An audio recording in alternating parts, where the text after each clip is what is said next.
دار حسینی یہ چلن زندہ رہے، ہاذا خانے سجانے کی لگن زندہ رہے۔ اعوذ باللہ من الشیطان اللعین الرجیم، بسم اللہ الرحمن الرحیم، الحمد للہ وکفی وسلام علی عبادہ الذین اصطفی۔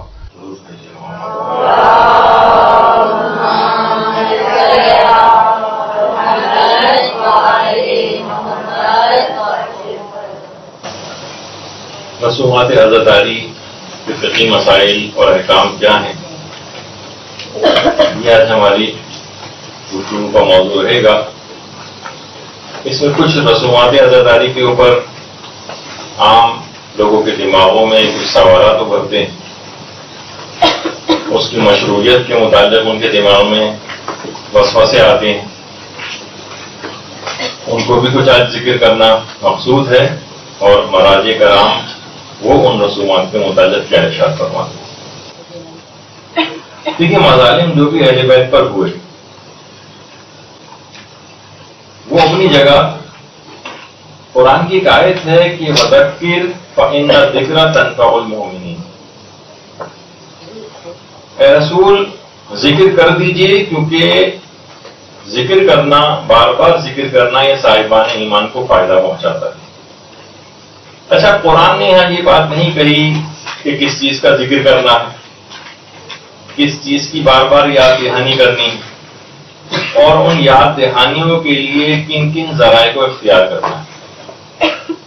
یقیناً یاد دہانی کی چیزیں وہی قرآن نے کہی ہوں گی جو چیز لوگوں کے لیے مفید ہوگی، اور انہی تمام وسائل کو اختیار کرنے کی متعلق قرآن کی تاکید ہوگی کہ جو یاد دہانی کے لیے مفید ہوں گے۔ اب دیکھیے، ایمانی فائدے کے لیے کربلا سے بالا تر کوئی بھی واقعہ نہیں ہے، اور مراسم عزا اس کربلا کی یاد دہانی کا ایک بہترین ذریعہ۔ ایک ایک چیز پکچرائز ہوتی ہے، لوگوں کے سامنے آتی ہے، بچوں کے سامنے آتی ہے، بچہ کوئی بھی فوراً اس کے دماغ میں سوال اٹھے گا کہ یہ تابوت کس کا ہے، یہ مشق کس کی ہے، یہ علم کس کا ہے، یہ عمالیاں کس لیے ہیں، یہ سبیل کیوں لگائی گئی ہے۔ یہ واقعہ کربلا کی ایک ایک چیز کی پکچرائزیشن کے لیے ہے۔ آپ کو پتا ہے کہ پوری دنیا آج کل ویژولز پہ چلی گئی۔ یہ بھی آپ دیکھیں، پہلے اس طرح کے درس نہیں ہوتے تھے، لیکن اب ساری چیزیں آپ اپنی آنکھوں سے دیکھتی ہیں، تو وہ زیادہ اثر پذیری رکھتے ہیں، زیادہ لوگ کنونس ہوتے ہیں۔ کیوں اتنا زیادہ ٹی وی اور میڈیا جو ہے وہ چھا گیا؟ تو اسلام نے بھی بہت ساری چیزوں کا خیال رکھا ہے۔ تو یہ تمام چیزیں جو آپ کو واقعہ کربلا کے سلسلے میں نظر آتی ہیں، خواہ اپنے دیکھیں خواہ غیر دیکھیں، ان کا دماغ فوراً کسی خاص واقعے کی طرف متوجہ ہوتا ہے۔ اچھا، اب اگر مراسم عزا کو اگر ہم دیکھیں تو مراسم عزاداری کی کوئی ایک قسم نہیں، اس کی بہت ساری اقسام ہیں۔ اس میں ایک قسم تو ہے فطری عزاداری۔ عام طور پر لوگ سمجھتے ہیں کہ فقط عزاداری یہی ہے، مثلا گریہ کرنا، آنسوؤں کا نکلنا، رونا، ماتم کرنا، سر اور سینے کو پیٹنا، نوحہ، مرثیہ، یہ سب فطری عزاداری۔ لیکن عزاداری کی کوئی ایک قسم تو نہیں۔ عزاداری کی دوسری قسم ہے جس کو ہم کہتے ہیں بشری مصنوعات۔ اس قسم کو لوگوں نے خود بنایا، مثلا علم، تابوت، تعزیہ، عماری، جھولا، گہوارہ، مہندی وغیرہ، یہ بشری مصنوعات کہلاتی ہیں۔ یہ خود عزاداری کی قسم ہے۔ عزاداری کی تیسری قسم ہے جس کو شدت تاثر کہا جاتا ہے، یعنی جب غم میں انسان بہت ایکسٹریم پہ جاتا ہے تو کچھ ایکسٹریم اعمال اس سے انجام پاتے ہیں۔ ابھی ہم اس کے حلال اور حرام ہونے کی بحث نہیں کر رہے، وہ تو اپنے مقامات پہ احکامات میں آتی ہے، لیکن عام طور پر جو رائج ہے، مثلا یہی زنجیر کا ماتم، قمی کا ماتم، یہ فطری عزاداری نہیں، یہ اس کی شدت کو ظاہر کرتے ہیں. عزاداری میں غم کی شدت کچھ خاص طریقوں سے ظاہر ہوتی ہے. عام طور پر جیسے اس کے مظاہر دیکھنے میں آتے کہ بہت شدت غم ہوا، انسان دیوار سے سر ٹکرانے لگتا، چیز اٹھا کے اپنے اوپر مار لیتا ہے، تو یہ شدت تاثر کہلاتا ہے. اسی طریقے سے مثلا انگاروں کے اوپر ماتم کرنا، حرام حلال کی بحث الگ، اس کے احکام اپنے مقام پر آئیں گے، لیکن ایک شدت تاثر بہرحال یہ بھی ایک قسم بنتی. پھر اس کے بعد کچھ اعمال خیر ہیں، یہ بھی عزاداری کی اقسام ہی کے تحت آتے ہیں. کون کون سے اعمال خیر؟ مثلا یہ سبیل لگانا، مثلا تبرک بانٹنا، مثلا یہ نظر نیاز وغیرہ جو ہوتی ہے، لوگوں کو کھانا کھلانا، حاضرین مجلس کو، یہ اعمال خیر ہیں جو اس کے ساتھ ہی اس پورے پیکیج میں انکلوڈڈ ہوتے ہیں. اور اعلان غم بھی ایک کیفیت اسی کے اندر آتی ہے کہ سب کو اس کی اطلاع کرنا، سب کو جمع کرنا، مثلا اخبار میں اشتہار دینا، لوگوں کو فون کر کر کے بلانا، یہ بھی خود تمام یہ آپ کا ثواب عزاداری کو اس وقت سے شروع ہو جاتا ہے جبکہ آپ ان تمام چیزوں کے اقدامات کر رہے ہوتے ہیں. اچھا، اب دیکھیں جتنی بھی رسومات عزاداری ان میں سے اکثر حسرتوں کی یادگاریں، حسرتوں کی. مثلا پچھلی دفعہ تو خیر اس پہ گفتگو ہو چکی، جیسے مہندی ہی، کہ مثلا ایک نوجوان کی، ایک ماں کی یا ان کے عزاداروں کی حسرت ہے کہ ایک جوان سال کو بالکل اس طرح سے اس کو عین عالم شباب کے اندر جو ہے وہ اس کو زندگی سے ہاتھ دھونا پڑا. ابھی اس نے کوئی خوشی نہیں دیکھی تھی. تو دیکھیے لوگ کہتے ہیں کہ مہندی ہے اس بات کی نشان، اگر شادی ان کی ثابت ہو جاتی اور واقعی ہو جاتی تو شادی کے بعد مہندی کا کوئی تصور نہیں تھا. شادی ثابت نہیں، اسی وجہ سے تو مہندی اور وہ کی جاتی ہے لوگوں کے حسرت کے اظہار کے طور پر، ورنہ اسلام کا تو الگ سے کوئی حکم نہیں ہے ظاہر اس متعلق کہ واجب ہے یہ نکالنا ضروری ہے. تو ایک کلچر میں ہمارے ایک چیز ہے، اس لحاظ سے اس کو یعنی حسرت کی یادگار سمجھی جاتی ہے. اسی طرح یہ اسی متعلق وہ جو پچھلی دفعہ میں نے آقا شبیر زنجانی نے کہا تھا کہ ان کا بھی فتویٰ سلسلے میں آ چکا ہے، تو وہ بھی آپ کے خدمت میں یہاں لگا دیے گئے، لیکن اسی تفصیل میں اس وقت بتا چکا ہوں. اسی طریقے سے تابوت اٹھانا یہ خود بھی ایک حسرت کی یادگار ہے کہ کربلا میں مولا حسین کا تابوت نہیں اٹھا تھا، تو لہذا ہم ان کا تابوت اٹھا رہے ہیں کیونکہ ایک بے گور و کفن لاشا جو ہے وہاں پر پڑا رہ گیا تھا. اسی طریقے سے جو 72 تابوت ہیں یہ بھی حسرت کی علامت ہے، وہ بھی سارے امام حسین کے ساتھ ہی وہاں پر شہید ہوئے ہیں. تو ان کی بھی ہماری حسرت ہے کہ اگر ہم اس حسرت کو اب پورا کرتے، اگر ہم ہوتے یا حالات اس طرح کی سازگار ہوتے تو لوگ اسی طریقے سے تمام مراسم کے ساتھ ان کے جنازے کو اٹھاتے.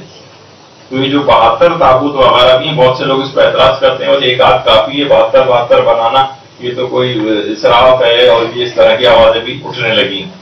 ان سب کا فل ایک تاثر ہوتا ہے، لوگ دیکھتے ہیں اتنی بڑی تعداد میں، اچھا اتنے لوگ شہید ہو گئے تھے مارکہ حق و باطل میں، کہ ان کا ایک الگ دیکھنے کا ایک تاثر ہوتا ہے. خود ہماری حسرت کی ایک یادگار ہے. اسی طریقے سے یعنی کہ تمام جو 72 شہید ہوتے ہیں ان کی جو یادگار ہے اسی وجہ سے منائی جاتی ہے. اسی طرح سے جو انگاروں کے اوپر یہ آگ کا ماتم جسے کہا جاتا ہے، حلال و حرام کے فتووں کو بھی چھوڑتے ہوئے، وہ آگے کبھی آئیں گے. یہ اس واقعے کی تصویر کشی ہے کہ جس وقت قیام حسینی کے اندر آگ لگی تھی اور بیویاں چھوٹے چھوٹے بچوں کو لے کر ایک جلتے ہوئے خیمے سے دوسرے خیمے کے اندر منتقل ہو رہے. یہ اس کی ایک لحاظ سے تصویر کشی کی جاتی ہے، جذبات کے اظہار کے طور پر ایک حسرت ہے، ایک دکھ کے احساس کی تصویر کشی ہے جو کہ اس وقت کی جاتی ہے. اسی طریقے سے مثلا سبیلیں لگانا، سبیلیں یہ اس حسرت کی تکمیل ہے کہ وہ خانوادہ اہل بیت اور بچوں کے جو سوکھے سوکھے لب اور ان کے سینوں میں آگ لگا دینے والی جو پیاس تھی، اگر ہم ہوتے تو اس کو بجھاتے. اب کیونکہ وہ تو نہیں، ہم اس حسرت کا اظہار کرتے ہیں کہ ہم دیگر پیاسوں کی پیاس بجھائیں گے. سبیلیں اسی حسرت کی یادگار ہے. اسی طرح سے حضرت عباس کی مشق، یہ بھی حضرت عباس کی اس حسرت کی یادگار ہے جس دلی حسرت کو لے کر وہ اس دنیا فانی سے کوچ کر گئے کہ وہ بچوں کو سیراب کرنے کی آرزو کو نہ پورا کر سکے. ان کی اس حسرت کی یادگار کے طور پر ہم مشق بناتے ہیں اور لوگ اسی حسرت کی یادگار کے طور پر خود سبقہ بنتے ہیں, لوگوں کو پانی پلاتے ہیں. کہ عباس کی جس طرح حسرت تھی کہ وہ پانی پلاتے لوگوں کو, تو اس حسرت کی یادگار کے طور پر پانی پلاتے ہیں. اور یہی وجہ ہے کہ خود آئے ان کے حرم میں بھی باقاعدہ اس طرح سے جو ہے مشق وغیرہ لگی ہوئی ہوتی ہے. اگر آپ وہاں جائیں مقامات مقدسہ پہ تو آپ کو اکثر جگہوں پر اسی انداز سے لگی ہوئی نظر آئیں گے. اور علماء عرفان کا کہنا یہ ہے کہ حضرت عباس کو اپنے تمام تر القابات کے اندر جو لقب سب سے زیادہ پسند ہے وہ سبقہ ہے. سبقہ یہ حضرت عباس کو تمام جو القابات ہیں ان میں سب سے زیادہ پسند یہی لقب ہے. اچھا, ہم جو ان کے منہ سے الفاظ نکلے ان کی بھی یادگاریں مناتے ہیں. جیسے کہ روایت میں کہ حضرت ام کلثوم علیہ الصلوۃ والسلام نے ارشاد فرمایا تھا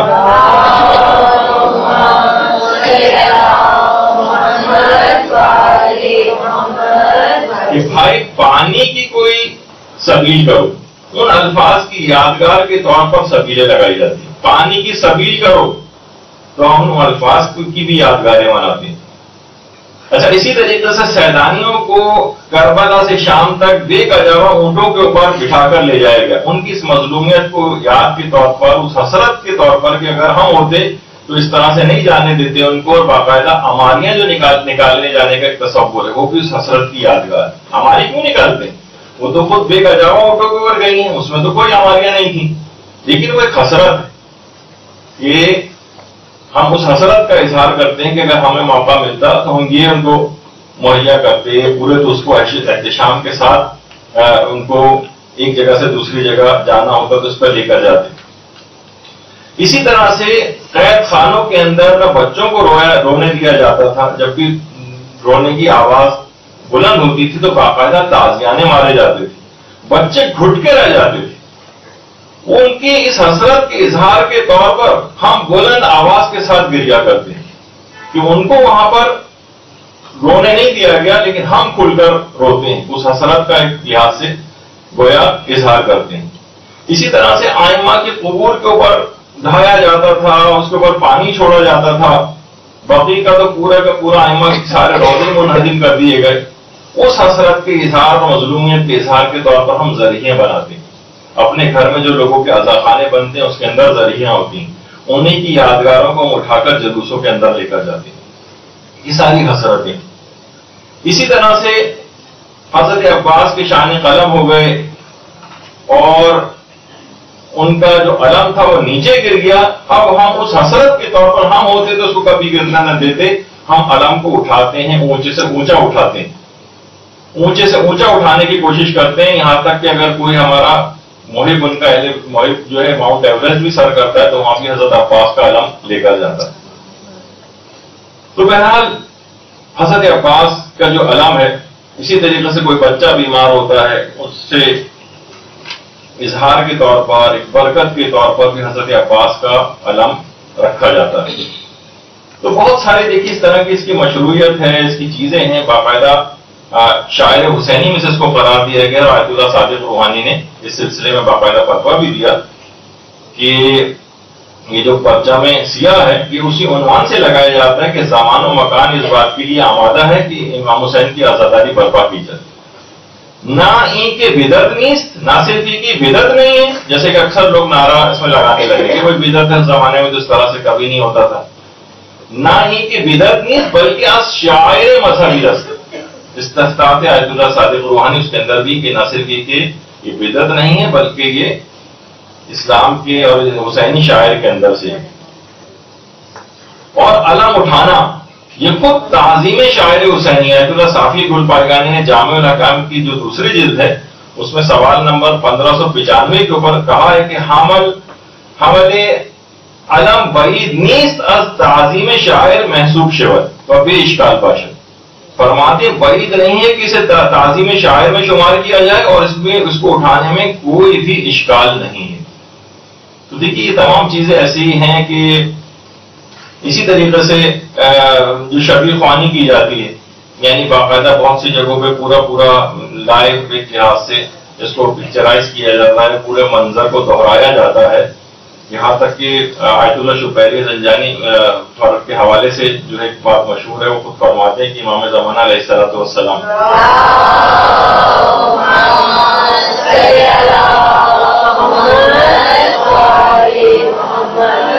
وہ روزانہ 2 مرتبہ پورا واقعہ کربلا اپنی آنکھوں سے دیکھتے ہیں. تو اس وجہ سے کہ یہ ملازم یہ جو جتنے بھی مظالم ہیں یہ بھلا نہ لیے جائیں، ان کو جو ہے وہ باقی رکھا جائے. تو اسی وجہ سے باقاعدہ ان تمام واقعات جو عاشور کے روز پیش آئے اس کو باقاعدہ طور پر بہت سے علاقوں کے اندر، یا پاکستان اور انڈیا وغیرہ میں تو اتنا شروع نہیں ہے یہ، بلکہ ہے ہی نہیں، لیکن عرب ایران وغیرہ کے اندر یہ چیزیں بہت ہیں کہ عام ہیں، اور اس کے متعلق اس کے جواز کے علماء نے فتاوی بھی دی ہیں. اب اس پہ بھی بہت سے لوگ سوال اٹھاتے ہیں اور ان کو ہر بات ایک تو اسراف بہت یاد رہتا ہے کہ مثلا علم کا جو کپڑا ہے اس کو جو ہے فروخت کر کے کسی غریب کے کپڑے بنائے جائیں. اس پہ بھی ہے کہ خیموں وغیرہ کو جلانے میں یہ اسراف اور تبذیر کے اندر نہیں آئے گا کہ وہ یہ خیمہ خریدا آپ نے پھر اس کو جلا رہے ہیں آپ. تو علماء نے کہا نہیں، یہ ان سب چیزوں کی حکمتیں اور مصلحتیں ہیں اور یہ اس کے اندر شمار ان کے فائدے ہیں. کسی کوئی چیز اگر فائدے مند ہو تو اگر مثلا جلانے سے آپ کو کوئی چیز فائدہ مل رہا ہے اور عقلی فائدہ بھی مل رہا ہو تو اس کو کرنے انجام دینے میں کوئی حرج نہیں ہے، علماء اور مراجع کے فتاوی. تو بہرحال دیکھیے تمام مظالم کی یادگاریں اور حسرتیں سینکڑوں سال سے یہ مراسم چلے آ رہے ہیں. جیسے کہ میں نے پچھلی دفعہ بھی کہا تھا کہ بند کمرے میں کتنے افراد خاموشی کے ساتھ روتے رہیں تو کبھی وہ امپیکٹ اس کا نہیں ہوگا، بھلا دیے جائیں گے، بلکہ خود وہ 1 2 3 سال کے بعد وہ افراد جو کہ اگر اس کو کہہ رہے ہیں کہ اس کو بند کمرے کے اندر صرف رونے کی حد تک، کیونکہ امام سے صرف گریہ ثابت ہے. بس اگر امام سے صرف گریہ ثابت ہے تو آپ گریہ کر کے دیکھیں، دوسرے تیسرے سال آپ خود بھی محرم نہیں منا سکیں گے. یہ پوری رسومات کا ایک خاص پیکیج اس سے ان کو زندہ رکھا ہوا ہے. اسی اعتبار سے مجتہدین کی بھی ایک حسرت ہے کہ ایام فاطمیہ جو سیدہ زہرا سلام اللہ علیہا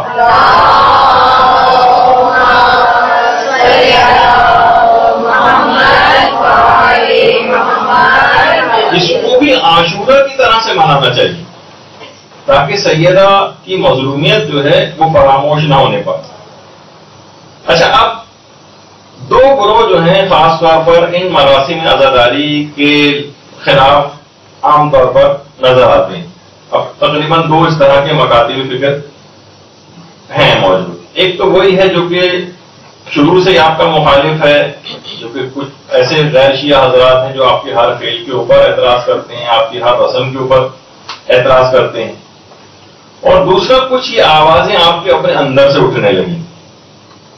انہیں ہر جتنی بھی رسم ہے وہ ہر رسم بدعت لگنے لگی ہے، ہر رسم خرافاتی لگنے لگی ہے، ہر رسم بے فائدہ لگنے لگی ہے، ہر رسم احمقانہ لگنے لگی ہے، ہر رسم توہین مذہب لگنے لگی ہے.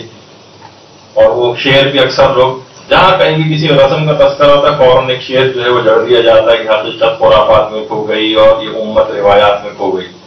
بس انہوں نے مثلا غالب کا یہ شعر یاد کر لیا اور ہر جگہ اس شعر کو پیش کرتے رہتے ہیں.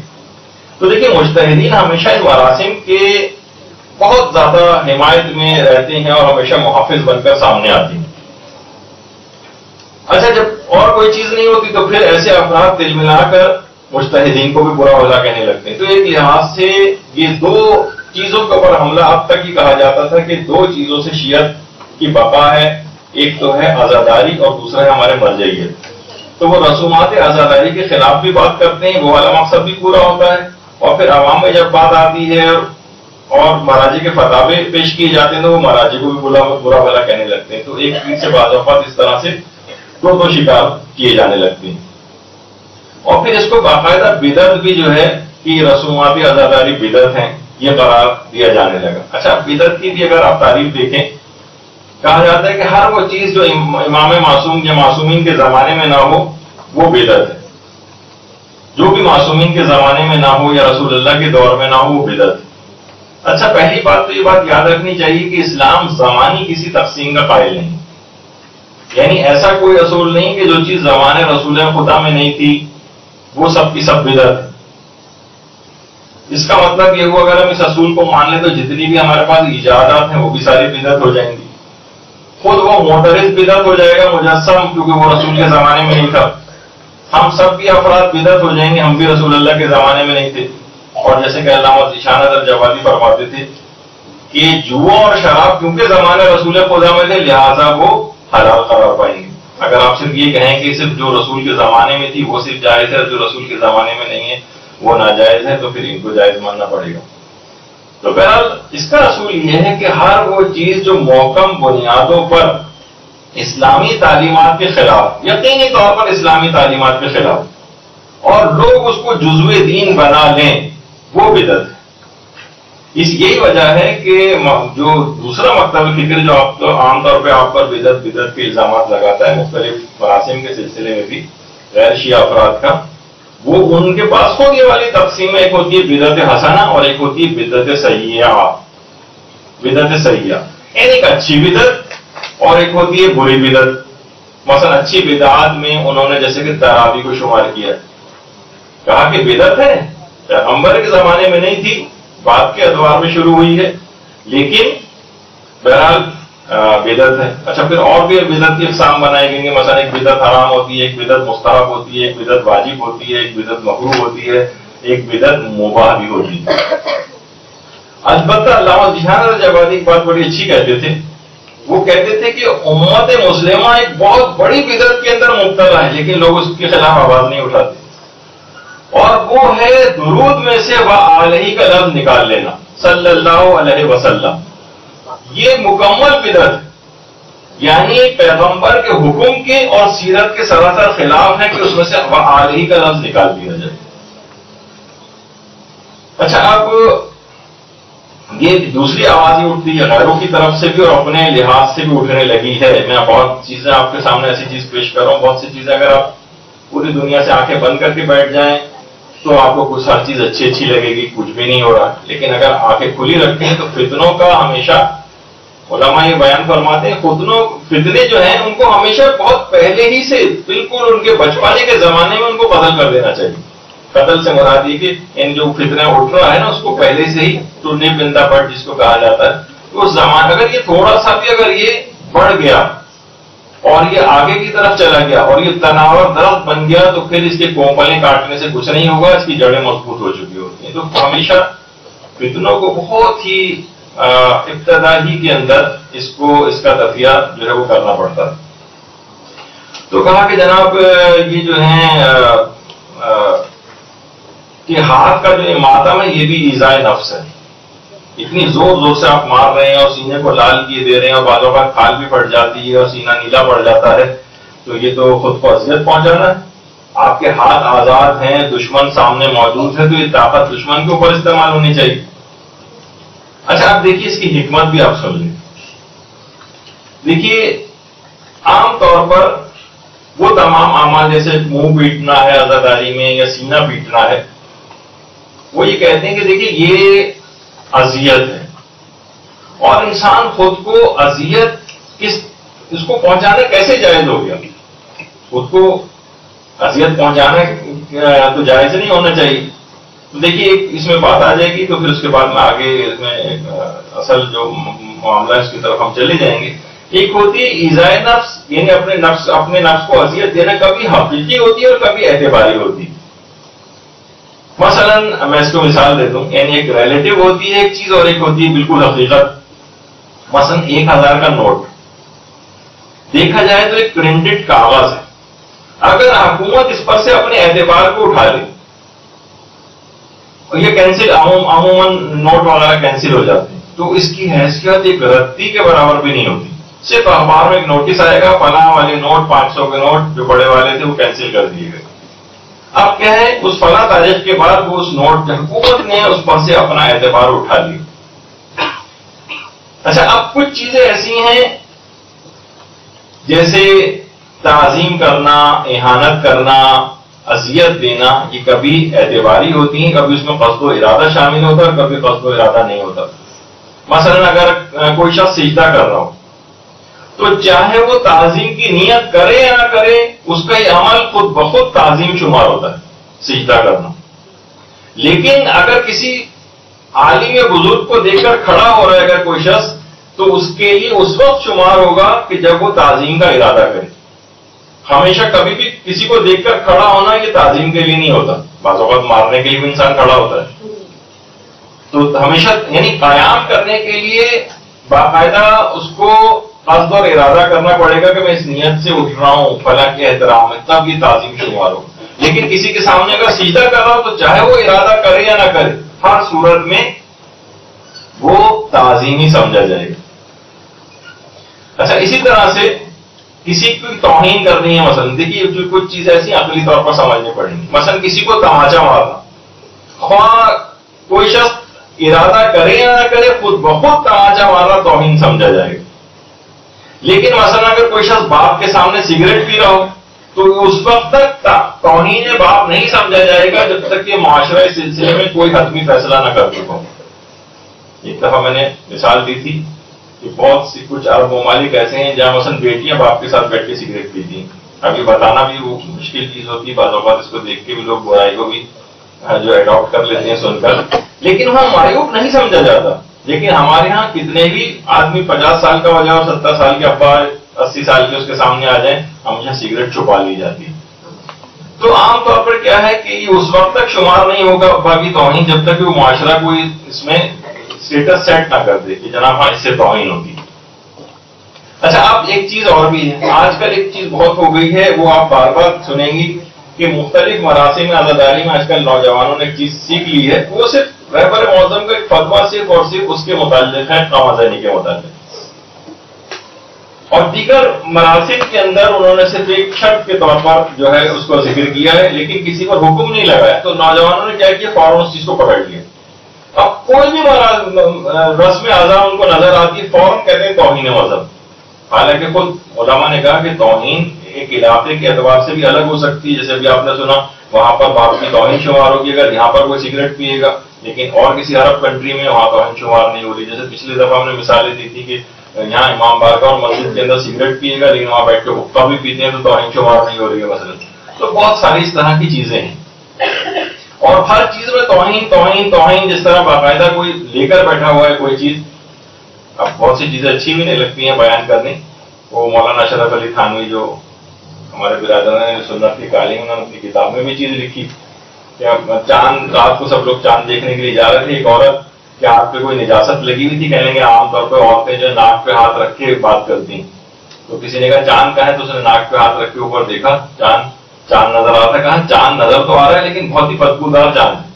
تو وہ چاند کے اندر بدبو نہیں تھی، وہ آپ کی ناک کے اوپر ایک نجاست لگی ہوئی جس کی وجہ سے بدبو آپ کو آ رہی. تو توہین توہین توہین ہی کچھ آپ کو ذاتی طور پر آپ کو توہین کی جو بو محسوس ہو رہی تھی، کوئی ناک کا کوئی پرابلم ہے، ورنہ اصلاً توہین نہیں. تو بعض اوقات یہ بھی ہوتا ہے کہ مذاق میں انسان اگر کوئی بات کہتا ہے تو وہ اس وقت تک توہین شمار نہیں ہوتی جب تک سامنے والا اس کو توہین نہ سمجھے. ورنہ آپ یہ نہیں کہہ سکتے بھائی میں تو مذاق کر رہا تھا. نہیں، آپ نے توہین میں مذاق کیا. اسی طریقے سے ایک چیز ہوتی ہے ایذائے نفس اور ایذائے غیر. دوسرے کو تو آپ اذیت نہیں پہنچا سکتے، ضرورتی برابر اذیت نہیں پہنچا سکتے، لیکن اپنے نفس کو اتنی اذیت پہنچا سکتے ہیں اگر اس سے بالاتر کوئی مفاد آپ کے سامنے ہوتا ہے. مثلا اگر کسی شخص کو جو ہے وہ اپنا وزن کم کرنا ہے، اب وہ جاگنگ کر رہا ہے اور وہ واکنگ کر رہا ہے، تو کتنی نفس کو ایذا پہنچتی ہے. یہ تو کوئی ان سے پوچھے کہ جب واقعی جن لوگوں کو یہ کرنا پڑتا ہے تو کتنی نفس کو ایذا پہنچ رہی ہے، بھاگے جا رہے ہیں، سانس پھول رہا ہے.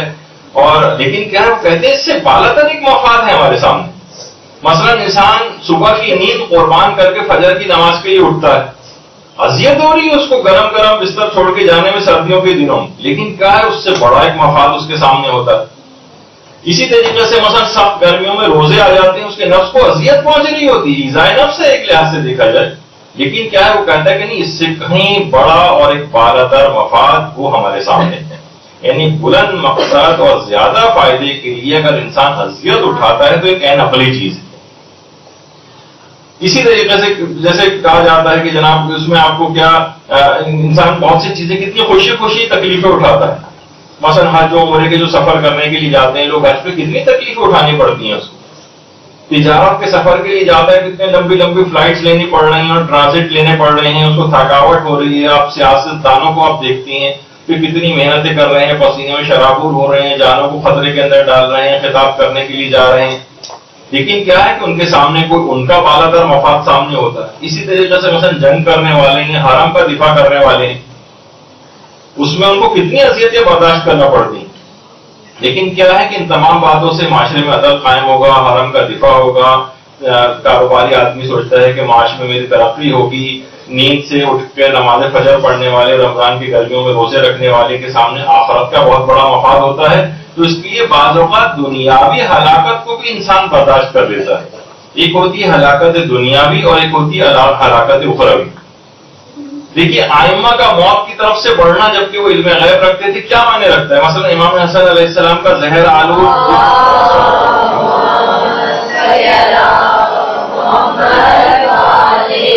زہر کیوں کیا انہوں نے؟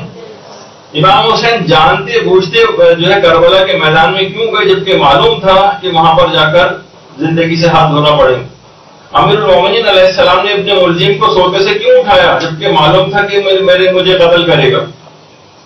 تو دیکھیے ان اعمال میں دنیاوی جسم کی اگرچہ ہلاکت ہوتی ہے، نابودی ہوتی ہے، مگر حکم خدا کے مطابق عمل کرنے میں اس کو ایک بڑا فائدہ حاصل ہوتا ہے کہ ابدی حیات حاصل ہو جاتی ہے. تو کبھی انسان جان کو خطرے میں ڈال کر حیات حاصل کرتا ہے اور کبھی جان بچا کر بھی اس کو موت آ جاتی ہے. مثلا اگر کوئی شخص میدان جنگ سے فارغ اختیار کر کے اپنی جان بچا لے تو ہلاکت اخروی اس کو ملتی ہے. تو دیکھیے عام طور پر بھی اگر آپ دیکھیں تو جو قرآن کی آیت بھی ہے اس میں وَلَكُمْ فِي الْقِصَاصِ حَيَاتٌ، قصاص میں زندگی ہے. بھائی قصاص میں ہاتھ چور کا کٹ رہا ہے، اس کا ہاتھ مردہ ہو کے کٹ کے نیچے گر رہا ہے، آپ کہہ رہے ہیں زندگی. قاتل کی گردن اڑائی جا رہی ہے، اس کی گردن تن سے جدا ہو رہی ہے، موت آ رہی ہے، اسلام کہہ رہا ہے کہ زندگی. یعنی ایک بالاتر مفاد ہے اس کے آگے. کتنے بچوں کو آپ دیکھتی ہیں، بچے جو چھوٹے چھوٹے بچے ہیں وہ کس طرح سے ماتم کرتے ہیں، اور ماتم کر وہ بچہ کہ جو کہ ذرا سے اس کو خراش لگ جائے تو 3 دن تک اسکول نہیں جائے گا. عام حالات میں وہ فخر سے اپنے لال سینے کو سب کو دکھاتا ہے کہ دیکھیں میں نے ماتم کیا. یہ اس کو اس وقت کیوں آخر تکلیف نہیں ہو رہی اس بچے کو؟ صرف اس وجہ سے کہ اب یہ ایذائے نفس نہیں رہی، اس کے دل کے اطمینان کا ایک ذریعہ بن گئی. اور اس کے مظاہر دیکھنے میں لوگ کتنا آپ سے آ کر سوال کرتے ہیں کہ جناب یہ رونا بدعت ہے فلاں. آپ جا کر ان کو بہت ساری چیزیں اگر آپ دیکھیں تو البدایہ والنہایہ وغیرہ کے اندر رسول اللہ کی وفات کا جو بیان لکھا ہوا ہے کہ حضرت عائشہ فرماتی ہیں پیغمبر کی زوجہ کہ رسول اکرم نے میری گود میں وفات پائی، پھر میں نے آپ کے سر کو تکیے پر رکھا اور میں عورتوں کے ساتھ کھڑی ہو کر منہ پر تماچے مارنے لگی. تو آپ دیکھیں یہ فطرت کا ایک جذبات کا ایک اظہار ہوتا ہے. روایت کے کنز العمال یہ بھی ہمارے برادران اہل سنت کی ملا علی متقی ہندی کی جو کتاب ہے کہ جب خالد ابن ولید مرے تو بنی مغیرہ کی عورتوں نے 7 روز تک ماتم کیا، اپنے سینے پیٹے، گریبان چاک کیے، نظر نیاز بھی چلتی رہی، اور اس نوح خوانی اور ماتم سے حضرت عمر نے بالکل منع نہ فرمایا. یہ باقاعدہ ان کی دیکھیے کتابوں کے اندر لکھا ہوا ہے. تو بعض اوقات یہ ہوتا ہے کہ انسان یہ سوچتا ہے، اس کے پاس دلائل نہیں ہوتے ہیں تو فوراً یہ کہنا کہ بھائی یہ تو ایذائے نفس ہے. نہیں، اس سے بالا تر ایک مفاد بعض اوقات ہوتا ہے. جیسے کہ میں نے آپ کے بچوں کی مثال میں نے آپ کے سامنے جو ہے وہ پیش کی ہے اور دیگر مثالیں پیش کی ہیں. تو ان تمام چیزوں کے اندر بالا تر مفادات ہیں. یہ بظاہر ویسی چیزیں نہیں ہیں جتنی بھی رسومات ازاداری کہ آپ ایک سرسری نگاہ میں اس کو دیکھیں اور کہیں نہیں اس کا تو کوئی فائدہ نہیں. ان کی ہر چیز کا فائدہ ہے. یہاں تک کہ آپ دیکھیں کہ اگر مراسم اعضا جو ہم اپنی آنکھوں سے دیکھتے ہیں بچوں کے دماغ میں ساری چیزیں ابھر رہی ہوتی ہیں. حتیٰ کہ اگر کوئی گونگا بہرا بچہ جو اس کے کان میں آواز نہیں گئی کبھی، جو بول نہیں سکتا ہے، وہ بھی اگر اسے کام پھر اس تک واقع کربلا کیسے پہنچے گا؟ وہ ان رسومات کو دیکھ کر واقع کربلا کو پہچانے گا. یہ تمام چیزیں. تو اسی طرح سے عاشور کے روز کتنا زیادہ روایات کے اندر بھی یہ بات آئی کہ علی الوجوہ لاتمات، کہ جو بیویاں تھیں سیدانیاں تھیں منہ پر تماچے مارتی ہوئی خیموں سے باہر آئی، منہ پر تماچے مارتی ہوئی. اور جس وقت روایات کے اندر ملتا ہے کہ حبیب ابن مظاہر کو جب حضرت زینب سلام اللہ علیہا نے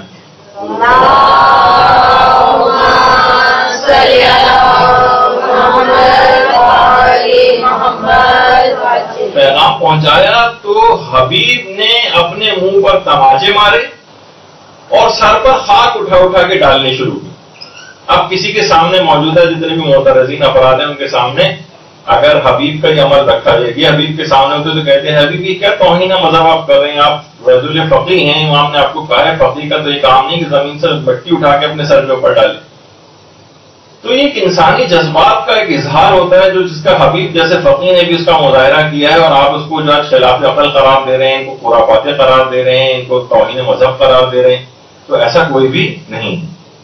اسی طریقے سے آپ دیکھیے اگر اربعین پر نجف سے کربلا کا جو پیدل سفر ہے, اس سفر کے اندر انسان کتنی صعوبتیں اٹھاتا ہے. کسی بھی شخص کے سامنے آپ رکھیں کہ بھائی جو آپ کے مثلا پاؤں زخمی ہوئے چلے جا رہے ہیں اور آپ کو تکلیف ہو رہی ہے, ساری اذیتیں آپ کیوں برداشت کرنے. عشق حسین اس کے اندر اس کا بالاتر وفات کیا ہے, امام حسین کے عشق میں اس میں اضافہ ہوتا جاتا ہے. تو صرف بجائے اس کی کہ آپ اپنا علمی معیار بڑھائیں, آپ غیروں کے چند تانے سن کر نوجوان اپنے رسم و رواج اور اپنی عزاداری کی جو رسومات ان کو چھوڑنے کو تیار ہوں. کہا جاتا ہے بھائی اپنے دلائل چیک کر لیں. جیسے کوئی شخص کسی کو کہے کہ بھائی دیکھو کوا تمہارے کان لے گیا, تو ہم کوے کے پیچھے بھاگنا شروع کر دیں. بھائی اپنے کانوں پہ ہاتھ لگا کے چیک کر لیں کان لے کے بھی گیا یا نہیں لے کے گیا. اپنی تو دلائل چیک کر لو نا. آپ کے پاس آپ نے اپنی صلاحیت بڑھا نہیں رہے. دیگر افراد جو بھی اعتراض کرتے جا رہے ہیں سب آپ کہہ رہے ہیں کہ کیونکہ وہ اعتراض کر رہے ہیں لہٰذا ہمیں اس کو چھوڑ دینا چاہیے. تو جتنی بھی رسومات آپ چھوڑتے چلے جائیں گے وہ غیر جن کی وجہ سے آپ چاہ رہے ہیں کہ آپ اپنی رسومات چھوڑ دیں وہ تب بھی آپ سے راضی نہیں ہوں گے. یہی وجہ ہے کہ آیت اللہ بہجت سے بھی بات سوال پوچھا گیا کہ بعض افراد کہتے ہیں کہ مختلف شاعر حسینی جو ہیں یہ دشمنانے جو ہمارے دشمن ہیں یہ ان کا نا مذاق اڑاتے ہیں, مسخرہ کرتے ہیں. تو آپ اس سلسلے میں ارشاد فرمائیے کہ کیا کریں. تو انہوں نے جواب دیا ان حرفا اعتبار نہ دارت, ان باتوں کا ان لوگوں کہنے کا کوئی اعتبار نہیں ہے, ورنہ تو کافر بھی ہماری نماز کا مذاق اڑاتے ہیں اور ایام حج کے جو ہمارے اعمال ہیں ان کا بھی مذاق اڑایا جاتا ہے. یہ کیا گول گول چکر کاٹ رہے ہیں اس کے پیچھے, یہ کیا ایک دیوار کے اوپر جا کر کنکر مار رہے ہیں, اس کا بھی مذاق اڑایا جاتا ہے. یہ کیا بات ہوئی کہ جو غلطی خود کریں حج میں اور کفارے کے طور پر جانور کو ذبح کریں. بھائی اپنے جسم کا کوئی حصہ کاٹ لیں, غلطی آپ نے کی تو جانور کے اوپر کیوں, تو آپ کا استہزاء کیا جاتا ہے, آپ کا جو ہے وہ مذاق اڑایا جاتا ہے. آپ کچھ بھی چھوڑتے چلے جائیں, حتیٰ کہ ان کو جو دیگر افراد ہیں ان کو آپ کے کالے لباس کے اوپر بھی اعتراض, وہ اس کو فرعونوں فرعونوں کا لباس قرار دیتے ہیں. آپ جا کر پڑھ لیجیے ان کے متعلق سارے, کہتے ہیں یہ تو فرعونوں کا لباس ہے. مثلا آپ کے ہر عقیدے پر ان کو اعتراض ہے, آپ کے ہر عمل پر ان کو اعتراض ہے, آپ کس کس چیز کو چھوڑیں گے. تو یہ مراسم اعزا, اس سے ذکر امام حسین تازہ رہتا ہے. اور اب کچھ لوگ ہیں جو روزانہ کی بنیاد پر مخلص مومنین کے لیے ان پر ہر وقت تان و طنز کے تیر چھوڑتے رہتے ہیں, ان کو جاہل, خرافاتی, رسم و رواج پرست, اور ہر وقت ان کی ایمان و عمل پر گویا بس فاتحہ خوانی روزانہ جو ہے وہ ہوتی رہتی ہے. جبکہ آیت اللہ وحید خراسانی یہ بات ارشاد فرماتے ہیں کہ جو شخص بھی کسی ایک چھوٹے سے چھوٹے جملے کے ذریعے بھی شاعر حسینی کی اہمیت کو کم کرے وہ خاتم الانبیاء حضرت محمد مصطفیٰ کی کمر کو توڑتا ہے. معمولی سا ایک جملہ بھی نکالنا جو جس سے شاعر حسینی کمزور پڑ جائے, کوئی اعتراض کرنا, اپنی زبان طعن و اعتراض کو دراز کرنا, یہ گویا پیغمبر کی کمر کو توڑنے کے برابر ہے. یہ باقاعدہ آیت اللہ وحید خراسانی نے کہا ہے.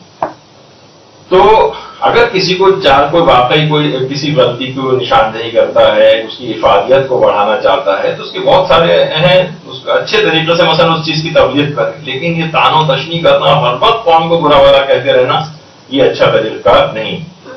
دیکھیے مراسم کے ذریعے یہ لوگ جو ہیں آ کر جمع ہوتے ہیں, انہیں مراسم کے ذریعے جمع ہیں. اب اس کے بعد یہاں پر آنے جب لوگ جمع ہو گئے, اب اس کے بعد ان کو کوئی بھی تبلیغ ان کی ہدایت کے لیے, ان کے کردار و عمل کو بہتر بنانے کے لیے, ان کو اچھا مومن بنانے کے لیے, اب اس کے بعد آگے کی بات ان کو بتائی جائے. لیکن آپ کہیں گے نہیں ان مراسمی کو ہم ختم کر دیں جس کے نتیجے میں یہ لوگ یہاں پر آ کر جمع ہوتے ہیں. یقین کیجیے مراسم لوگوں کی جماوری جو بغیر نے کہا تھا نا کروڑوں روپے خرچ کر کے لوگ میدان بھرتے ہیں خالی, اور یہاں پر بغیر اس کے لوگ کس طرح سے کھینچے چلے آتے ہیں مقاصد کی طرح سے ان جگہوں کے اوپر کہ جہاں پر عزاداری ہو رہی ہوتی ہے. تو اب اس لحاظ سے دیکھیے جو یہ خود مجالس عزا, آپ کا کیا خیال ہے اس کے متعلق؟ کبھی اگر آپ فتاوی دیکھیں علماء کے, آیت اللہ ناصر مکارم شیرازی سے پوچھا گیا کہ مجالس عزا میں حاضر ہونا اس کا کیا حکم ہے, تو انہوں نے جواب دیا مستحب ہے یا واجب ہے؟ جواب دیا کہ حضور ترین مجالس مستحب ہے. ویسے تو مستحب ہے ان کے اندر حاضر ہونا, ولی اگر مردم با مقدار لازم حاضر نہ شود حضور در این مجالس واجب کفایی است. اگر خاص تعداد میں جتنی مجالس کو برپا کرنے کے لیے لوگوں کی ضرورت ہوتی ہے, اگر اتنے لوگ حاضر نہ ہوں تو اس میں حاضر ہونا واجب کفایی ہو جائے گا. احکام عزاداری جو ان کی کتاب ہے آیت اللہ ناصر مکارم شیرازی کی, اس میں سوال کا انہوں نے جواب دیا کہ ویسے تو مستحب ہے لیکن اگر اتنی مقدار میں لوگ نہ آئیں جتنی ریکوائرڈ ہے مجلس کی شان و شوکت کے لیے اور مجلس کے لیے جتنے ضروری افراد ہوں تو پھر واجب کفایی ہو جائے گا. اس طرح نماز جنازہ واجب کفایی, یعنی پھر واجب کی ایک کیٹیگری کے اندر چلا جائے گا مجالس عزا کے اندر حاضر ہونا, جو کہ خود مراسم عزا کا یہ انتہائی امپورٹنٹ پارٹ ہے. اسی طرح سے آیت اللہ شیخ مرتضی حائری وہ تو یہ فرماتے کہ روایات کو مد نظر رکھتے ہوئے امام حسین پر گریہ کرنا, گریے کا مستحب ہونا ضروریات مذہب شیعہ میں سے, ضروریات مذہب شیعہ کے معنی اگر کوئی اس کا انکار کرتا ہے تو وہ شیعت سے خارج سمجھا جائے گا. یعنی امام حسین پر گریے کا مستحب ہونا, یعنی اتنا مسلم و ثبوت یہ مسئلہ ہے. اس کے علاوہ آیت اللہ وحید شیخ آیت اللہ سید محمد حسینی وحیدی تبریزی وہ فرماتے کہ امام حسین پر گریہ اور مجالس عزا کو برپا کرنے کا اتنا ثواب ہے جس کو نہ زبان بیان کر سکتی اور نہ قلم لکھ سکتا, اتنا زیادہ اس کا ثواب.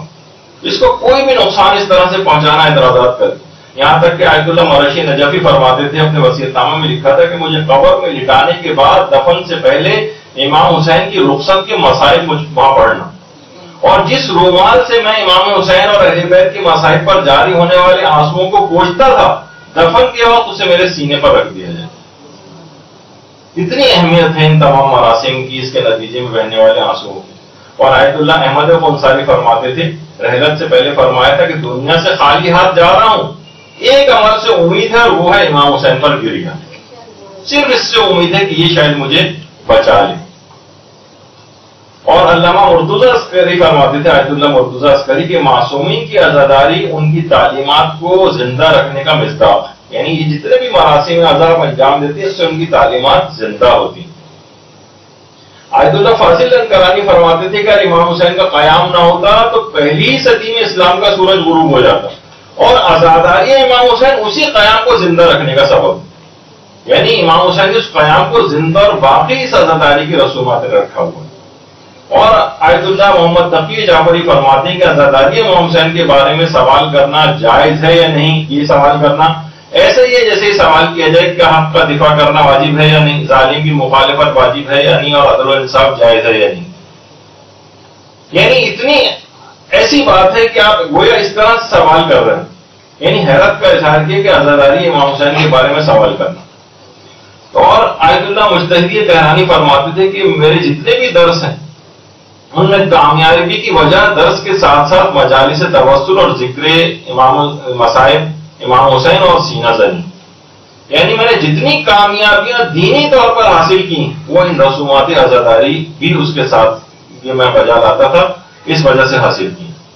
تو اس چیز کو کبھی بھی آپ اپنے اس سے نکالے نہیں, اور یہ چھوٹی چھوٹی جو بھی مباح رسومات ہیں یہ بھی ساری ان کو بھی ویسے ہی انجام دیں. مجتہدین کے پاس ان کے جواز کے جو ہے وہ سب فتاوے وغیرہ موجود ہیں. اچھا اب آ جائیے, اب ایک سوال ہے کہ عام طور پر رسومات عزاداری کے اندر ایک چیز اور بھی ہوتی ہے, وہ مثلا یہ کہ ہاتھوں میں مثلا کلاوے لوگ پہنتے ہیں, ہتھ کڑی پہنتے ہیں, بیڑی پہنتے ہیں, بہت سے لوگ زنجیر نما چیز پہنتے ہیں, عام طور پر سب جو ہے وہ ملتی ہیں. تو اس پہ بھی ایک چیز اعتراض یہ ہوتا ہے کہ یہ تو آئمہ نے اپنی مرضی سے تو نہیں پہنی تھی، یہ دشمن نے پہنائی تھی، ظالموں نے کیونکہ پہنائی تھی تو لہذا یہ ظالموں کی سنت ہے. اور یہ مثلا ابھی آگے چل کر اس کا بھی تذکر آئے گا کہ ہندوانی رسم ہے اس طرح سے پہننا، تو یہ نہیں پہننا چاہیے. تو دیکھیے اس کے کچھ تو جواب اس طرح سے دیے جاتے ہیں کہ مثلا دیکھیے ایک تو یہ ہے کہ اگر آپ کہیں کہ ظالموں نے زبردستی ان کو پہنائی تھی، انہوں نے کوشش سے تو زنجیریں یا رسیاں نہیں پہنی تھیں، تو یہ تو ظالموں کی سنت ایک لحاظ سے آپ اس کو زندہ کر رہے ہیں. تو ہم پھر یہ کہیں گے کہ ظالموں نے تو ان کو پیاسا بھی رکھا تھا، تو اس کی یادگار کے طور پر ہم صبح فجر سے لے کر عصر تک کیوں عاشور کے روز فاقہ کرتے ہیں اور بھوکے پیاسے رہتے ہیں؟ کہ بھوکا پیاسا رکھنا تو ظالموں کا فیل ہے نا، تو یہ ہم خود سے کیوں کرنا شروع کر دیا ہم؟ اور رلایا تو ظالموں نے تھا، اہل بیت کو جو رلایا تھا وہ ظالموں نے رلایا تھا، تو ہم خود رو رو کر کیوں اپنے آپ کو ہلکان کرتے ہیں؟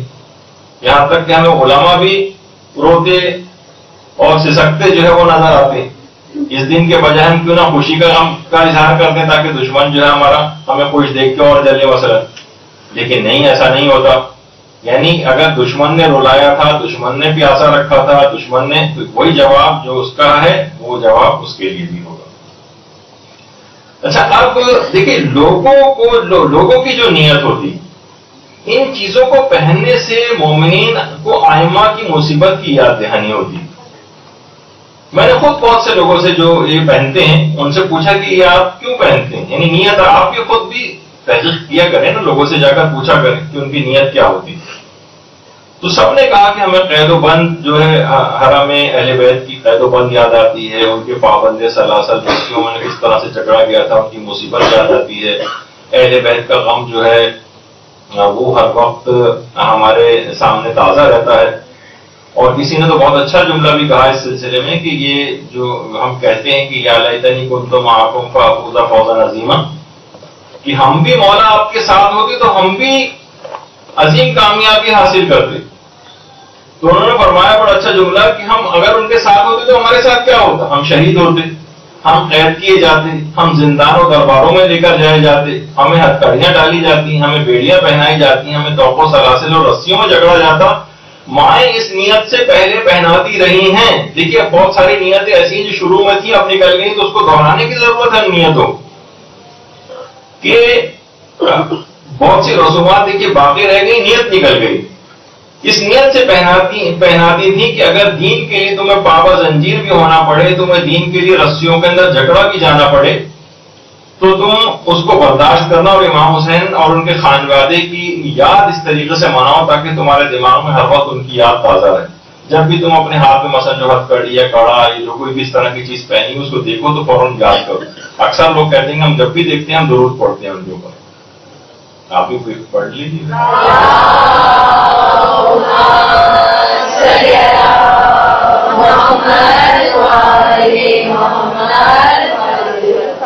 تو زبردستی لوگوں نے اگرچہ ان کو پہنائی تھی، لیکن اب ہم احتجاج کے طور پر بھی پہنتے ہیں. احتجاج کے طور پر پہنتے ہیں. آپ نے دیکھا ہوگا کہ جو لوگ بھی یہ پہنتے ہیں، مثلا اسکول جاتے ہیں، کالجز جاتے ہیں، اپنے جاب کی جگہوں پہ جاتے ہیں، ہر شخص پوچھتا ہے کہ کیوں پہنا ہوا ہے تم. غیر شیعہ بھی اس سے پوچھتے ہیں. اب آپ کے پاس بہت اچھا اور نادر اور نایاب موقع ہوتا ہے کہ آپ اہل بیت کے مظالم جو ان پر کیے گئے وہ بتائیں آپ مجھے، اور فوراً دماغ میں اس کے سوال اٹھے گا اچھا کس نے ان کو جو ہے شہید کیا، پورے حالات کیا تھے، اس کی طرف جائے گا تو اصل ظالموں تک پہنچ جائے گا. تو یہ جو چیزیں ہر وقت آپ کے پاس کچھ رسوم و رواج کے طور پر بہت کسی نے سوچ سمجھ کے چیزوں کا ایسا رائج کیا ہے کہ جس سے باطل ہمیشہ اشکار ہوتا رہے اور حق ہمیشہ ہر لحاظ سے ظاہر ہوتا رہے. مثلا اگر آپ رو بھی رہے ہوں گے یا دل کے اندر بھی غمگین ہوں گے تو دوسرے کو پتہ نہیں چلے گا کہ امام حسین پہ کیا ظلم ہوا، سوائے اس کے کوئی ایسی علامتیں وہ دیکھے کہ وہ آپ سے سوال کرے کہ یہ تم نے ایسا کیوں کیا ہوا اور ویسا کیوں. آپ کے رسومات عزاداری پہ ہر شخص بار بار سوال کرتا ہے کہ تم لوگ ایسا کیوں کرتے ہو. اب آپ کی یہ کمی ہے کہ آپ کے پاس دلائل نہیں ہوتے یا آپ نے اپنے آپ کو پریپیئر نہیں کیا ہوا اس کے لیے، ورنہ آپ اپنے پاس جیسے آپ کوئی کہے منہ پہ تماچے کیوں مارتے ہو، فوراً حضرت عائشہ کا اگر آپ پیش کرتے کتاب کا حوالے دیکھیں تو دوسرا بھی وہ ہو جائے گا کہ ہاں ان کے پاس کوئی دلیل موجود ہے. اب آپ یہ کہیں گے دوسرے کیونکہ اعتراض کر رہے ہیں تو لہٰذا مجھے اس کو بند کر دینا چاہیے. تو یہ آپ کی کمی ہے, آپ کا اپنا علمی طور پر آپ نے اپنے اندر ایک کمی کو برداشت کیا ہوا ہے, ورنہ اصلاً ایسی بات نہیں. اچھا, آپ لوگ یہ کہتے ہیں کہ بھائی اگر امام کو اپنے طور پر اس کا اختیار ہوتا تو کبھی بھی ان چیزوں کو نہیں پہنتے. آپ نے تو اختیاراً پہنی ہوئی, ظالموں نے ان کو زبردستی پہنائی تھی مثلاً. تو ایسی بات نہیں. آئمہ کے خود کتنے اصحاب تھے, باقاعدہ وصیت کر کے گئے تھے کہ ہمیں انہی ہتھکڑیوں, بیڑیوں اور توق و سلاسل اور زنجیروں کے ساتھ دفن کیا جائے اور ہمارے جسم سے ان کو الگ نہ کیا جائے. حجر ابن عدی, حجر ابن عدی جن کا شام میں مقبرہ بھی ہے, اور کچھ ہی عرصے پہلے جب داعش وقت کا وہاں پر قبضہ تھا تو داعش والوں نے باقاعدہ ان کے روضے کو پورا ڈھا دیا تھا اور ساری جو زری ہے وہ توڑ پھوڑ دی تھی, اور باقاعدہ قبر کھود کر حجر ابن عدی کا جسم بھی وہاں سے نکال کر لے جانا چاہ رہے تھے. اور اس کے بعد ایک فیک ایک تصویر جو ہے وہ انٹرنیٹ پہ گردش کی کہ انہوں نے جو ہے مثلاً حضرت حجر ابن عدی کا جسم ظاہر ہو گیا تھا, لیکن وہ سب جھوٹی خبر تھی. اور یہ بھی تصویر جو جھوٹی پھیلائی گئی تھی. خود جو وہاں کے متولی ہیں ان کے روضے کے حجر ابن عدی کے, انہوں نے باقاعدہ یہ بات کہی کہ وہ لوگ مسلسل کھدائی کرتے رہے لیکن حضور کا جسم کہیں بھی نیچے سے ظاہر نہیں ہوا. تو اس کے بعد بہرحال وہ تمام ظالم افراد کے جنہوں نے قبر کی کھدائی کی تھی وہ سب کے سب واصل جہنم ہوئے اور باقاعدہ ان کی گردنیں کاٹ کے جو ہے وہ الگ کی گئی, اور اس دنیا کے اندر بھی اپنے اس انجام تک پہنچے. تو حجر ابن عدی کو جب حاکم شام نے زنجیریں پہنا کر دمشق بلوا کر قتل کیا تو حضور نے ایک وصیت کی. وصیت کیا تھی؟ حضور نے وصیت کی, باقاعدہ کنز العمال کے اندر بھی ہے, اسد الغابہ کے اندر بھی ہے, اہل سنت کی کتابوں کے اندر ہے کہ لا تطلقوا عنی حدیدا, دیکھو میری جو جتنے بھی ہتھکڑیاں, بیڑیاں, جو لوہا اور زنجیریں سب مجھے پہنائی گئی ہیں, ہرگز مجھ سے جدا نہ کرنا. ولا تغسلوا عنی دمان, اور میرے جسم سے خون کو بھی صاف نہ کرنا. میں اسی حالت میں جو ہے وہ حاکم شام معاویہ کے ساتھ ملاقات کروں گا اور باقاعدہ اس کے ساتھ جدال کروں گا کہ یعنی مجھے اس طریقے سے بے گناہ جو ہے وہ کیوں اس نے جو ہے قتل کیا ہے اور اتنا ظلم کیوں کیا ہے. تو کیوں منع کر رہے ہیں کہ بھائی یہ تو ظالم نے پہنائی ہے نا, آپ کو ظالم نے پہنائی ہے, پھر آپ کیوں کہہ رہے ہیں کہ میرے جسم سے لوہے کو جدا نہ کرنا اور میں حاکم شام سے اس طرح سے. تو یہ احتجاج کا ایک طریقہ ہے باقاعدہ احتجاج کا. آج کا مومن اگر یہ ہوتا تو یہ اعتراض کرتا ہے حضور جب آپ کو یہ وصیت کرنے کی کیا ضرورت تھی, تو ظالموں کی سنت تھی کہ وہ انہوں نے آپ کو پہنائی ہوئی تھی تو آپ اور اس کو پہنے رہنے پر مؤثر ہے. تو یہ کہا جائے گا کہ حضور نے احتجاج کیا, اور اسی احتجاج کو آج لوگ کڑا پہن کر, زنجیر پہن کر یا اس طرح سے کوئی بھی چیز پہن کر اس کو ظاہر کرتے ہیں, اپنا احتجاج جو ہے وہ ریکارڈ کرواتے ہیں. یعنی ایک طریقہ احتجاج ہے, طریقہ احتجاج. کیونکہ جب بھی کوئی شخص یہ پہنتا ہے تو فوراً اس کا یہ عمل غیروں کو مصائب امام حسین کی طرف متوجہ کرتا ہے. جیسے میں نے بھی کہا, اسکول, کالج, یونیورسٹی, جاب کی جگہ, ہر جگہ کوئی بھی دوست احباب آپ کا ہوگا, آپ سے سوال ضرور کرے گا کہ یہ تم نے ہاتھ میں کیوں پہنا ہوا ہے. اب آپ کے پاس بہت گولڈن چانس ہوتا ہے کہ اس کو اہل بیت کی مصائب بتائیں, اس کو تاریخ بتائیں, تاکہ اس کا دماغ کچھ سوچنے پر مجبور ہو, اور جن چیزوں کو اور ہستیوں کو اس نے اپنے نزدیک مقدس بنایا ہوا ہے اس میں کچھ دراڑ اس کی آ سکے. اور یہی وجہ ہے کہ پوری دنیا کے آپ ترکی کے اندر دیکھیں, ترکی کے اندر جو عورتیں ہیں, پچھلی دفعہ بھی آپ کو تصویر دکھائی تھی کہ وہ ہاتھوں میں زنجیریں پہنتی ہیں. آپ ان سے کہا جائے کہ بھائی یہ آپ کیوں پہن رہی ہیں, یہ تو بدعت ہے, اور یہ تو ظالموں نے ان کو پہنائی تھی تو زبردستی پہنائی تھی, تو آپ کیا ظالموں کی سنت زندہ کر رہے ہیں؟ تو آپ جا کر ان سے پوچھیے. تو وہ یہ کہتی کہ اس زمانے میں اہل حرم کے ساتھ جو مصائب ہوئے تھے اور ان کو زنجیریں پہنائی تھی, ہم اس کی یاد کے طور پر اس کو پہنتے. اور آج کتنے ہی زیادہ وہاں پر, یعنی پورا سوچیے کہ لاکھوں کا جو ہے وہ مجمع ہوتا ہے اور ہر عورت کے ہاتھ میں اس لحاظ سے زنجیر ہوتی. تو چوتھے امام کے لوگ جو کڑا پہنتے ہیں اور جو بیڑی پہنتے ہیں اور ہتھکڑی پہنتے ہیں, تو اس خاص واقعے کی طرف ان کا جو ہے وہ اشارہ ہوتا ہے. اور یہ سب چیزیں مثلا کبھی بھی کوئی شخص دیکھے گا کہ پنجہ لگا ہوا ہے, اس کے اوپر زنجیر بندھی ہوئی ہے, تو اس کے دماغ میں کیا آئے گا؟ ایک بچہ بھی وہ سوچے گا کہ یہ کیوں ہے یہ سب. یہ بہت اچھا موقع ہے کہ اس کے دماغ میں سوال پیدا ہو اور سوال کا پھر اس کو جواب دیا جائے. ہر دیکھنے والے کے دماغ میں سوال کا پیدا ہونا اور اس کا جواب دیا جانا یہ اس لحاظ سے ضروری ہے. تو یہ اس تمام مظالم کو آپ بتا سکتے ہیں ان چیزوں کے بہانے، ان چیزوں کے ذریعے کہ یہ سب چیزیں کیا ہیں. اور آج بھی کربلا اور نجف جو واک ہو رہی ہے اس میں کتنے ہی افراد ہاتھ پاؤں میں زنجیریں باندھ کر، کتنی تصویریں آپ انٹرنیٹ کے اوپر دیکھیں کہ اس ظلم کا اظہار کرتے ہوئے کہ خاندان اہل بیت پہ کیسے مظالم ہوں اس کا اظہار کرتے ہیں باقاعدہ. تو یہ سب چیزیں ایسی ہیں جس کو دیکھنا چاہیے. پھر اس کے بعد ایک اور تاریخ کے اندر ملتا ہے ایسا واقعہ کہ حسن مصنع کے بیٹے جو علی تھے، جن حسن مصنع کا عبد قاسم کے لحاظ سے تذکر آیا تھا اس دن، انہی کے بیٹے، باقاعدہ مقاتل الطالبین کے اندر روایت بھی ملتی ہے کہ جب علی ابن حسن کو منصور نے تہخانے میں قید کیا تو انہوں نے بھی مرتے دم تک لوہے کی زنجیریں اتارنے سے منع کر دیا اور کہا تھا کہ ہرگز یہ ہتھکڑیاں جو بیڑیاں مجھے پہنائی گئی ہیں مجھے ہرگز نہ اتارنا، میں اسی حالت میں اللہ کے حضور پیش ہوں گا اور منصور سے جو ہے وہ میں پوچھوں گا کہ اس نے مجھے بے گناہ جو ہے چیزیں کیوں پہنائی تھی. تو یہ علی ابن حسن مصنع کی باقاعدہ وصیت. یہاں سے سوال کیا جائے علی ابن حسن مصنع یہ تو ظالموں نے آپ کو پہنائی تھی، پھر آپ اس کو پہننے پر اصرار کیوں کر رہے ہیں؟ تو وہ کہیں گے کہ میں احتجاج کے طور پر یہ بات کر رہا ہوں. تو کوئی احتجاج کی ان کی سیرت پر آج لوگ عمل کرتے ہیں اور احتجاجاً اس چیز کو پہنتے ہیں. اور زید شہید ان کے ایک بیٹے جن کا نام یحییٰ تھا، جوز جان، افغانستان میں باقاعدہ ان کا ایک مقبرہ ہے.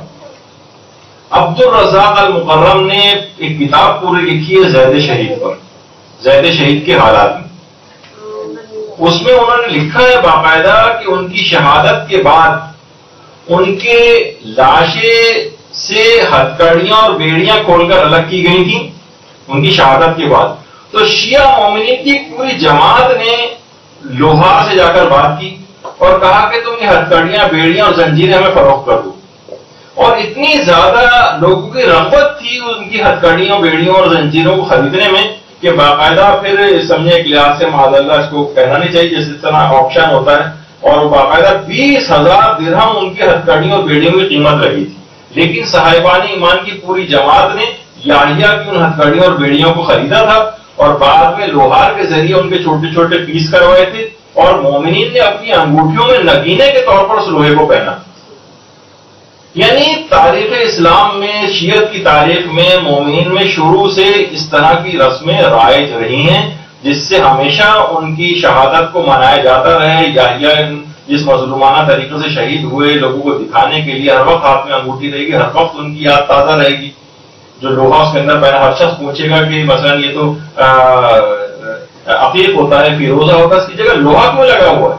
تو کہیں گے کہ یہ ان کی ہتھکڑی اور بیڑی ہے تاکہ ان کے اندر ایک تحرک بھی پیدا ہو.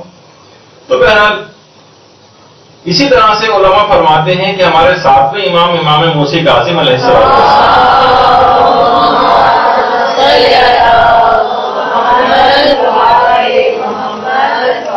ان کی وصیت کے مطابق باقاعدہ مستدرک الوسائل میں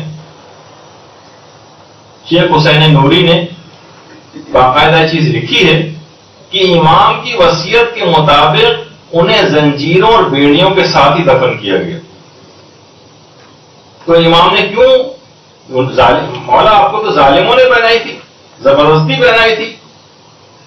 تو امام کو پتا تھا کہ 14 سال بعد کچھ مومنین آئیں گے جو اس کے اوپر بھی اعتراض کریں گے. تو اس لحاظ سے امام اس کا انتظام پہلے سے کر کے گئے تھے اور ان کا عمل بتا رہا ہے کہ ایسی کوئی بات نہیں تھی اور ان چیزوں کا پہننا کوئی بھی حرام نہیں ہے. دیکھنے والا بھی متوجہ ہوتا ہے اور جو اس کو پہن رہا ہے وہ بھی ان کی طرف متوجہ ہوتا ہے. دیکھیے یاد دہانی اور توجہ کے لیے تو کتنی واجب عبادتوں کے اندر اس کی مثالیں جو کچھ چیزیں رائج کی گئی. مثلا نماز کے دوران جو مہر امین استعمال کی جاتی، نماز کا مسئلہ ہے، واجبات کا مسئلہ آپ کو خود یاد رکھنی چاہیے کہ آپ کی کون سی رکعت چل رہی ہے اور آپ کا کون سا سجدہ ہے. نہیں اس کے لیے مثلا ایک مشین بنائی گئی تاکہ ہمیں رکعتیں یاد رہیں، ہمیں اپنے سجدے یاد رہیں. مہر امین آپ دیکھیں جگہ جگہ ملتی ہے، لوگ مومن جو زیادہ شکی ٹائپ کے ہوتے ہیں اس کو استعمال کرتے ہیں. عبادتوں کے اندر یاد دہانی کی چیزیں، یا مثلا طواف میں 7 دانوں کی تسبیح کون سی روایت کے اندر آئی ہے، کون سی حدیث کے اندر آئی کہ طواف کے چکروں کو یاد کرنے کے لیے 7 دانے کی تسبیح ہاتھ میں رکھی جائے. نہیں، ہمیں تذکر ہوتا ہے، یاد دہانی ہوتی ہے، تو واجب عبادت تک کے اندر ان چیزوں کو رسومات کے طور پر یا مثلا یاد دہانی کے لیے کوئی کسی طریقہ کار کے طور پر. تو اب اگر کوئی شخص مثلا اپنے ہاتھ میں کوئی ایک ہرے رنگ سے رنگ کا کوئی وہ کپڑا سا باندھ لے، کوئی مسک کیا ہوا کسی آئمہ کے ذریعے سے کوئی دھاگا باندھ لے، کوئی کڑاوا باندھ لے، اس سے کوئی کڑا پہن لے، کوئی مثلا ہتھکڑی ٹائپ کی کوئی چیز جس سے ان کی یاد آتی رہے، تو اس میں کون سا مذائقہ ہے، کون سا ایک حرام کام ہے کہ جس کا وہ مرتکب ہوا ہے کہ اس کو برا بھلا کہا جائے. آپ ہندوستانی کے حوالے سے کتنے فتاوے بھی علماء جو ہے وہ نقل کرتے ہیں. مثلا سوال پوچھا گیا کہ ان کے فتوے کے مطابق جو جوابات علماء دیتے ہیں کہ ممبر حسینی کا بوسہ لے کر اپنے آپ کو متبرک کرنے کا کیا حکم، یعنی ایک عام ممبر، لکڑی کا ممبر رکھا ہوا ہے، اس طرح سید الشہداء کے غم میں نکلے ہوئے جلوس کے علامہ مبارک اور امام بارگاہ کی دیواروں کا بوسہ لینا کہ جائز ہے یا نہیں؟ جواب، ایسا کرنے میں کوئی حرج نہیں، بلکہ ہر وہ چیز جس کی نسبت سید الشہداء اور دیگر عامہ معصومین کی طرف ہو ان سے متبرک ہونے میں کوئی اشکال نہیں. ہر وہ چیز جس کی صرف نسبت سید الشہداء سے ہو جائے. یہ کڑا کوئی پہن رہا ہے، یہ نسبت ہو رہی ہے امام سجاد سے. یہ مثلا کوئی کلامہ پہن رہا ہے اسیرانی کربلا سے ایک نسبت کے طور پر پہن رہا ہے، پر ہمارے کسی چیز کی بھی نسبت سید الشہداء اور دیگر عامہ معصومین کی طرف ہو تو اس سے متبرک ہونے میں کوئی اشکال نہیں. پھر دوسرا سوال پوچھا کہ بعض مومنین زیارت مقامات مقدسہ کے وقت معصومین کی ذریعے پر سبز کپڑا یا دھاگا باندھتے ہیں اور بعد میں اسے کھول کر تبرک کی نیت سے اپنے ہاتھ یا گلے میں باندھ دیتے ہیں، کہ ایسا کرنا جائز ہے؟ جواب، ایسا کرنے میں کوئی حرج نہیں، باندھ سکتے ہیں. تو اس کو ایک ہندوؤں کی یادگار بنا دینا اور اس طرح سے کہنا یہ صحیح نہیں. اچھا، اب لوگ کہتے ہیں بھائی یہ تو آپ نے خود ہی سے کپڑا باندھ لیا ہے، خود ہی اس کو قرار دے دیا کہ یہ نسبت ہو گئی ہے. تو جی ہاں، اس سے نسبت ہو جاتی ہے. مثلا علم ایک کپڑا ہی تو ہے، آپ خود کپڑا لے کر آتے ہیں، بعض اوقات بہت سے علموں کو آپ مثلا رنگتے بھی ہیں اور اس کو پھر آپ نے ایک لکڑی کے اوپر لگا دیا، اس کے بعد اس کا خود بخود اس کے اندر ایک تقدس آ گیا، اب اس کا احترام لازم ہو گیا.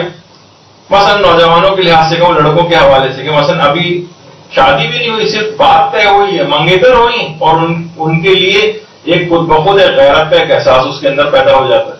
بھائی ابھی تو کوئی رشتہ بھی آپ کا قائم نہیں ہوا، صرف نسبت طے ہونے سے یہ فرق پڑ جاتا ہے. انسان کے جذبات الگ ہو جاتے ہیں، طریقہ کار الگ ہو جاتے ہیں.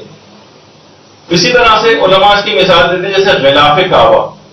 ایک سال غلاف کعبہ پچھلے سالوں میں پاکستان سے بھی تیار ہو کر گیا. اچھا، ابھی تو تیار ہو کر بھی نہیں گیا، صرف کپڑا مثلا خریدا گیا، لوگ زیارت کے لیے جانا شروع ہو گئے. کیوں؟ صرف خانہ کعبہ سے. ابھی تو خانہ کعبہ پر لگ کر تو متبرک ہوتا ہے نا، ابھی تو لگا بھی نہیں ہے، صرف منسوخ ہوا ہے. ہو سکتا ہے حالات ایسے ہوں کہ حکومت سعودی عرب کانٹریکٹ کینسل کر دے اور کہتے ہیں ہم فلاں ملک سے بنوا لیں گے، ہم خود بنا لیں گے، آپ کا ہمیں یہ غلاف نہیں چاہیے. لیکن لوگ اس کی زیارت کو پھر بھی جاتے رہے. مثلا کیا کوئی شخص یہ کر سکتا تھا کہ مثلا جو خانہ کعبہ کا جو غلاف جو کہ لگا نہیں ابھی صرف پاکستان میں، یا مثلا اس کی جا کر کوئی توہین کرے معاذ اللہ؟ رفیق لوگ اگر کوئی کرنا چاہتا بھی معاذ اللہ تو فوراً اس کو روکا جاتا ہے، لوگ غصے کے اندر آ جاتے ہیں، حالانکہ ابھی تو صرف نسبت ایک ہوئی ہے اس سے. اور یہ کپڑا بھی ہم نے خود ہی خریدا ہے، کپڑا یہیں تیار کیا، ابھی تو خانہ کعبہ گیا بھی نہیں. ہاں، اس کے بعد جب خانہ کعبہ پر جاتا ہے اور خانہ کعبہ کے اوپر لگ جاتا ہے، اب لوگ اسی کا تبرک ہو جاتا ہے. باقاعدہ آج کل تو لوگ قینچیاں لے کے جانے لگے ہیں، وہ غلط ہے، حرام ہے. وہ باقاعدہ ٹکڑے کاٹ کاٹ کے لے کے آتے ہیں وہاں سے، اور جو کہ صحیح نہیں ہے دھاگے کاٹ کے لے کر آنے لگے ہیں وہاں سے، حرام عمل. تو بہرحال اب ایک احترام آ گیا. اسی طریقے سے ہتھکڑی، بیڑی، کلاوا، اس طرح کی کوئی چیزیں ان کا خود بخود ایک احترام آ گیا. مثلا اگر مثال دوں گا آپ کو کہ اگر کوئی شخص یا مثلا جیسے کہ حضرت عباس سے منسوب ایک مشق ہوتی، معاذ اللہ یہ خود ہم نے بنائی ہے، صرف ایک نسبت ہی تو تھی، اس کو اٹھا کے معاذ اللہ سما معاذ اللہ کوئی شخص نیچے توہین کے لحاظ سے نیچے پھینک دے، اس کو پٹا دے مثلا، تو ہر شخص، ہر شیعہ غصے میں آ جائے گا اور کہے گا کہ یہ آپ نے کیا توہین کی. حالانکہ وہ کہے گا بھائی توہین کیا، یہ کوئی حضرت عباس کی مشق تھوڑی ہے، یہ تو آپ نے خود ہی بنائی ہے، جا کے خرید کر لے کے آئے ہیں فلاں دکان سے، بس آپ نے خود سے ہی نسبت دے دی. جی ہاں، نسبت دینے سے متبرک ہو گئی، اور اتنی متبرک ہو گئی کوئی شخص کو اس کی توجہ، کوئی اور اس طرح کا کوئی برتن رکھا ہوتا اور کوئی نیچے پھینک دے کسی کی شکل کا مثلا، اور نسبت نہ دی گئی ہوتی تو پھر یا مثلا کوئی ایک ایسی طور پر کہ بھئی یہ پہلے زمانے میں مشقیں ایسی ہوتی تھیں اور یہ مشق ہے اس کے بعد پھینک بھی دے تو کوئی پرواہ نہیں کرے گا، لیکن نسبت ہونے سے اتنی پرواہ کرنی پڑے گی اب. اچھا، اسی طرح سے علماء ایک بات اور، لوگ اس کے اوپر بھی اعتراض کرتے ہیں کہ ابھی کچھ ہی عرصے پہلے مثلا لوگ انٹرنیٹ پہ ڈالنا شروع ہو جاتے ہیں کہ بھئی دیکھیے زلجانہ جو ہے وہ مر گیا کسی، یہ تو خیر ایک زلجانہ کو باقاعدہ گولی ماری گئی تھی اس کی تصویر ہے جو ان لوگ لے کر جا رہے ہوتے ہیں، اور یہ جو تکفیری عناصر ہیں فرقہ واریت پھیلانے کے لحاظ سے. لیکن ایک تھا کہ واقعی جانور بھی جس طریقے سے مرتے ہیں تو لوگوں نے زمین کھود کے اس کو باقاعدہ اس طرح دفن کرتے ہیں، ایسا دفن کرتے وقت کی تصویر. البتہ ایک جگہوں پہ یہ تھا، کسی جگہ سننے میں آیا کہ نماز دفن دیا گیا اور نماز جنازہ پڑے گی، یہ سب خرافات، یہ حرام بھی ہے، یہ صرف مشروعیت صرف مومن کے لیے، یہ کوئی کرے گا تو اسے آپ روکیں گے. لیکن لوگوں نے دفن کرنے پہ بھی اعتراض کیجیے، بتائیے زلجانہ کو دفن کیا جا رہا ہے.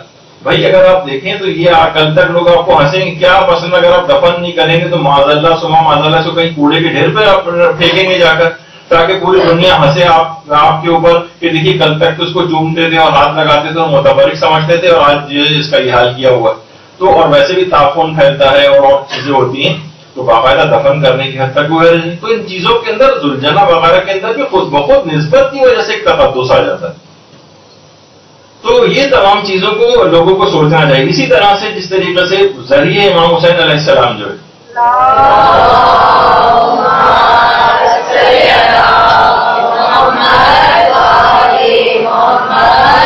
باقاعدہ ایران کے اندر تیار ہو کر گئی اور مکمل زری ایران میں تیار ہوئی اور ابھی گئی بھی نہیں تھی وہاں، اور بے تحاشا لوگ، ہزاروں کی تعداد میں لوگ روزانہ آ رہے ہیں. بلکہ یہاں سے علامہ طالب جوہری صاحب قبلہ بھی وہاں پر گئے، اس کی زیارت کی، اس کے اندر ان کو جانے کا وہ پرمیشن ملی. وہاں جا کر انہوں نے نماز بھی پڑھی، اور نماز پڑھنے کے علاوہ کہ میرا بھی اس میں کچھ ہاتھ ہو جائے، تھوڑا سا وہاں پر کچھ کام بھی کیا کہ اس ذریعے امام حسین میں میری بھی کوئی محنت اس کے اندر لگ جائے تھوڑا سا، تاکہ ایک ہاتھ انہوں نے اس کے اندر لگایا تبرک کے طور پر حاصل کرنے کے لیے اس سے. تو ابھی کیا ہے کہ یہ تو کیا اس کا اب احترام نہیں تھا اس وقت، یہ تو ابھی گئی بھی نہیں تھی وہاں پر. اور اس کے بعد پھر اس کو لوگ اس کی زیارت کو وہیں پر ایران میں اس کی زیارت کو آتے رہے ذریعے. اور اس کے بعد پھر جب اس کو باقاعدہ کنٹینرز کے اندر جو ہے وہ جہاز میں لے جایا جانے والا تھا تو اس کے ساتھ ساتھ بھی لوگ اسی طریقے سے ساتھ چل رہے تھے جیسے حقیقی زری کا جس طریقے سے ایک احترام ہوتا ہے. اور اس کے بعد وہی آج زری وہاں پر آپ دیکھتے ہیں امام حسین علیہ السلام ان کی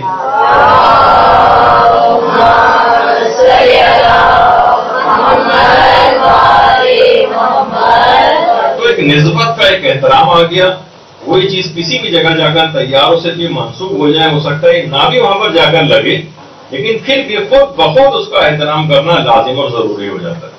اب آ جائیے بہت سے مسائل فقہ بھی اس کے اندر ہیں کہ مثلا باقاعدہ عبداللہ حافظ بشیر نجفی سے بھی سوال پوچھا گیا کہ اگر کڑی اس نیت سے پہنی جائے، جس کو ہم کڑا کہتے ہیں یا ہر کڑی بیڑی اس طرح کی کوئی چیز نیت، تو انہوں نے یہ جواب دیا کہ اگر کڑی کو اس نیت سے پہنا جائے کہ امام نے حکم دیا ہے تو پھر تو کڑی پہننا حرام. یعنی کڑا کڑی کوئی بھی اس طرح کی جو چیزیں آپ دیکھتی ہیں جو لوگ پہنتے ہیں، لیکن اگر اس نیت سے پہنے کہ امام کی قید کو نہ بھولے تو یہ باعث ثواب ہے. یعنی اب لوگوں کی نیت یہی ہوتی ہے. اور باقاعدہ الگ سے بھی اس کا ایک سوال، یہ تو خود ہمارے مدرسے نے ایک سوال آیت اللہ سیستانی کو بھیجا تھا کہ پاکستان اور انڈیا میں ایام اعضاء میں مومنین عام طور پر اسمال جو چھوٹی چھوٹی چینز ہوتی ہیں ہاتھوں میں وہ پہنتے ہیں جنہیں ہتھ کڑی یا کڑا کہتے ہیں، اور اس سے ان کو امام سجاد کی یاد آتی ہے. اور کچھ دھاگے ہاتھ میں باندھتے ہیں جس کو کلاوا کہتے ہیں، باقاعدہ وہ نام بھی مینشن کر دیے تھے. اس سے ان کو ان رسیوں کی یاد آتی ہے جو اسیران کربلا کی گردنوں میں باندھی گئی تھی. ان لوگوں کو یہ بات پتہ ہے کہ یہ مباح عمل ہے، یعنی اس کو کوئی حکم شریعت نہیں سمجھ رہے ہیں، لیکن اس سے وہ ان کی یاد سے قریب کربلا والوں کی یاد سے قریب اپنے آپ کو محسوس کرتے ہیں. تو کیا یہ عمل کرنا جائز ہے؟ کیا ان کو یہ کام نہیں کرنا چاہیے؟ کیا یہ کوئی مکروہ عمل ہے؟ لیکن اس سے کیا ہوتا ہے کہ ان کو اس طرح کی چیزیں پہننے میں وہ شہداء اور اسیران کربلا کے قریب خود کو سمجھتے ہیں. تو آپ بتائیے کہ آپ اس سلسلے میں کیا فرماتے ہیں؟ تو جواب دیا آقا سیستانی کی طرف سے آیا بسم تعالیٰ it is permissible and there is no problem, کوئی حرج نہیں ہے، بالکل جائز۔ تو آپ نے دیکھا کہ یہ تمام چیزیں سامنے ہیں، اور اگر کچھ افراد کو یہ تمام رسومات یہ سب جو ہے وہ خرافات لگنے لگی ہیں۔ اچھا آپ دیکھیے یہ عمل مباح ہے، لیکن آقا سیستانی فرماتے ہیں ممکن ہے مباح کام کا بھی آپ کو ثواب مل جائے۔ فرماتے کہ عمل کا ثواب انسان کی نیت اور قابلیت پر منحصر، ممکن ہے کہ عمل مباح بھی ثواب کا باعث بن جائے۔ مثلا آپ کتنا علماء اس کی مثال دیتے ہیں، پانی پینا مباح ہے نا، کوئی ثواب تو نہیں ملتا، لیکن آپ نیت یہ کر لیں کہ میں پانی اس وجہ سے پی رہی ہوں تاکہ میرے اندر توانائی آئے، پھر میں دین کے لیے کام کروں۔ میں رات کو اس وجہ سے کھانا اس نیت سے کھاؤں کہ رات کو اٹھ کے نماز شب پڑھوں گی تو مجھے تھکاوٹ نہ فیل ہو، تو یہ کھانا اور پانی جو ہے وہ آپ کے لیے ثواب کا باعث بن جائے گا۔ تو آقا سیستانی فرماتے ہیں ممکن ہے عمل مباح ہو، جیسے یہ سب چیزیں پہننا مباح عمل ہے، لیکن آپ کی نیت اگر آپ کو اسیران کربلا یاد آ رہے ہیں، امام حسین یاد آ رہے ہیں، سید سجاد یاد آ رہے ہیں، تو یہ مباح عمل بھی ممکن ہے آپ کی نیت کے باعث مستحب عمل کے اندر اور نیک عمل کے اندر تبدیل ہو جائے۔ اچھا اب اگر کسی شخص کو یہ ہے کہ بھئی ہم جو ہے نہیں، ہمیں تو یہ سب چیزیں خرافاتی لگنے لگی، تو ہم ان سے کہتے ہیں ٹھیک ہے، پھر آپ ایسا کریں ایک ڈیلیگیشن بنائیے، تمام مراجع کے پاس جائیے، وہاں سے متفقہ فتویٰ لے آئیے، تو ہم سب لوگ مل کر ان سب کو ختم کروا دیں گے۔ لیکن کسی بھی شخص کو جو ایک آدمی ہو، دو آدمی ہو، مثلا وہ یہ نہیں اختیار مل جائے گا کہ بھئی میرے سامنے ایک آڈینس بیٹھی ہوئی ہے، ایک صاحب خطاب کر رہے ہیں، جیسے اب یہ جو ہے مائک والا ہے جو لینے کے لیے آیا ہے کہ مائک واپس اٹھا کے لے جانا، تو جتنے یہاں پر ایسے چھوٹے چھوٹے سے گروپ، چھوٹے چھوٹے سے لوگ وہ جو ہے کوئی سا بھی حکم بیان کر کے کہ یہ رسم حرام ہے وہ رسم حرام ہے، تو اس کے ان کی باتوں کی کوئی حیثیت نہیں ہوگی۔ تو اب نہ نوجوان کوئی اس طرح سے، نہ کوئی سطحی معلومات رکھنے والا کوئی مولانا مراسم اعضاء کے خلاف اگر مثلا کوئی مہم چلائے تو ہم اسے احترام کے ساتھ روکیں گے کہ یہ کام نہ کریں، یہ حلال و حرام کرنے کا جو اختیار ہے یہ فقط مجتہد کے پاس ہے اور کسی کے پاس نہیں۔ اچھا اسی طریقے سے ایک رسم اور بھی ہے کہ بہت ساری چیزیں جیسے میں نے اس سے پہلے کہا تھا کہ علاقائی رسومات ہیں، اسی کے اندر ایک ہے جو یہاں پر اب تک آئی نہیں ہے، گل مالی دینے، گل مالی جس کو کہا جاتا ہے، اور باقاعدہ مٹی وغیرہ اپنے اوپر لگائی جاتی ہے۔ ان کو وہ بھی یہی کہتے ہیں کہ ہمیں سے یاد آتی ہے کہ روایتوں کے اندر یہ کہ مثلا وہ غبار آلود تھے، وہ سوچیے کہ آپ جو کربلا سے لے کر اور شام تک کا سفر جو ہے کیسے کیسے ریگستانوں سے ہوتے ہوئے ان کا جسمانی اعتبار سے کیا حالت تھی، تو ہم اپنے آپ کو ان کے حلیے جیسا بناتے ہیں تاکہ وہ والی مصیبت بھی ان کی یاد رہے۔ اب اس کے اندر ہی باقاعدہ رہبر معظم سے بھی سوال پوچھا گیا، اور ایران کے اندر تو یہ سب سے زیادہ ہوتا ہے، عرب میں بھی ہوتا ہے، لیکن ایران میں سب سے زیادہ ہوتا ہے۔ تو انہوں نے کہا کہ اگر یہ عمل مٹی اور اپنے آپ کو اس طرح سے جو کیچڑ ٹائپ کی بھی کچھ اپنے اوپر لگاتے ہیں، اگر یہ عرفاً حزن اور غم کے مظاہر میں سے شمار ہو اور عزاداری شمار ہو تو اس کو کرنے میں کوئی اشکال نہیں، یعنی خود رہبر معظم کی طرف سے بھی کہ اس کو کرنے میں کوئی اشکال نہیں۔ البتہ کچھ اس طرح سے اپنے آپ کو کرتے ہیں کہ جو تمام علماء نے کہا ہے کہ اب غلطیدن جس کو کہا جاتا ہے اپنے آپ کو پورے دیکھیے عوام ہے نا، عوام تو افراط و تفریط کا شکار ہوتے ہیں۔ اب اتنی زیادہ کسی کوئی لگانے لگے گا تو اسے روکا جائے گا، لیکن یہ نہیں کہا جائے گا کہ مثلا یہ رسم کو بالکل ختم کر دیا جائے اور بند کر دیا جائے۔ اگر آپ صرف گل مالیدن لکھ کر آپ گوگل امیجز کے اوپر جا کر سرچ کریں تو آپ کو اتنی بڑی تعداد کے اندر، ایک لحاظ سے اگر ہم اس کو والا لفظ استعمال کریں توہین مذہب والا، تو اتنی نظر آئے گی کہ قامدنی اس کے مقابلے میں کم لگنے لگے گی، اسے آپ نوٹ کر کے دیکھ لیجیے۔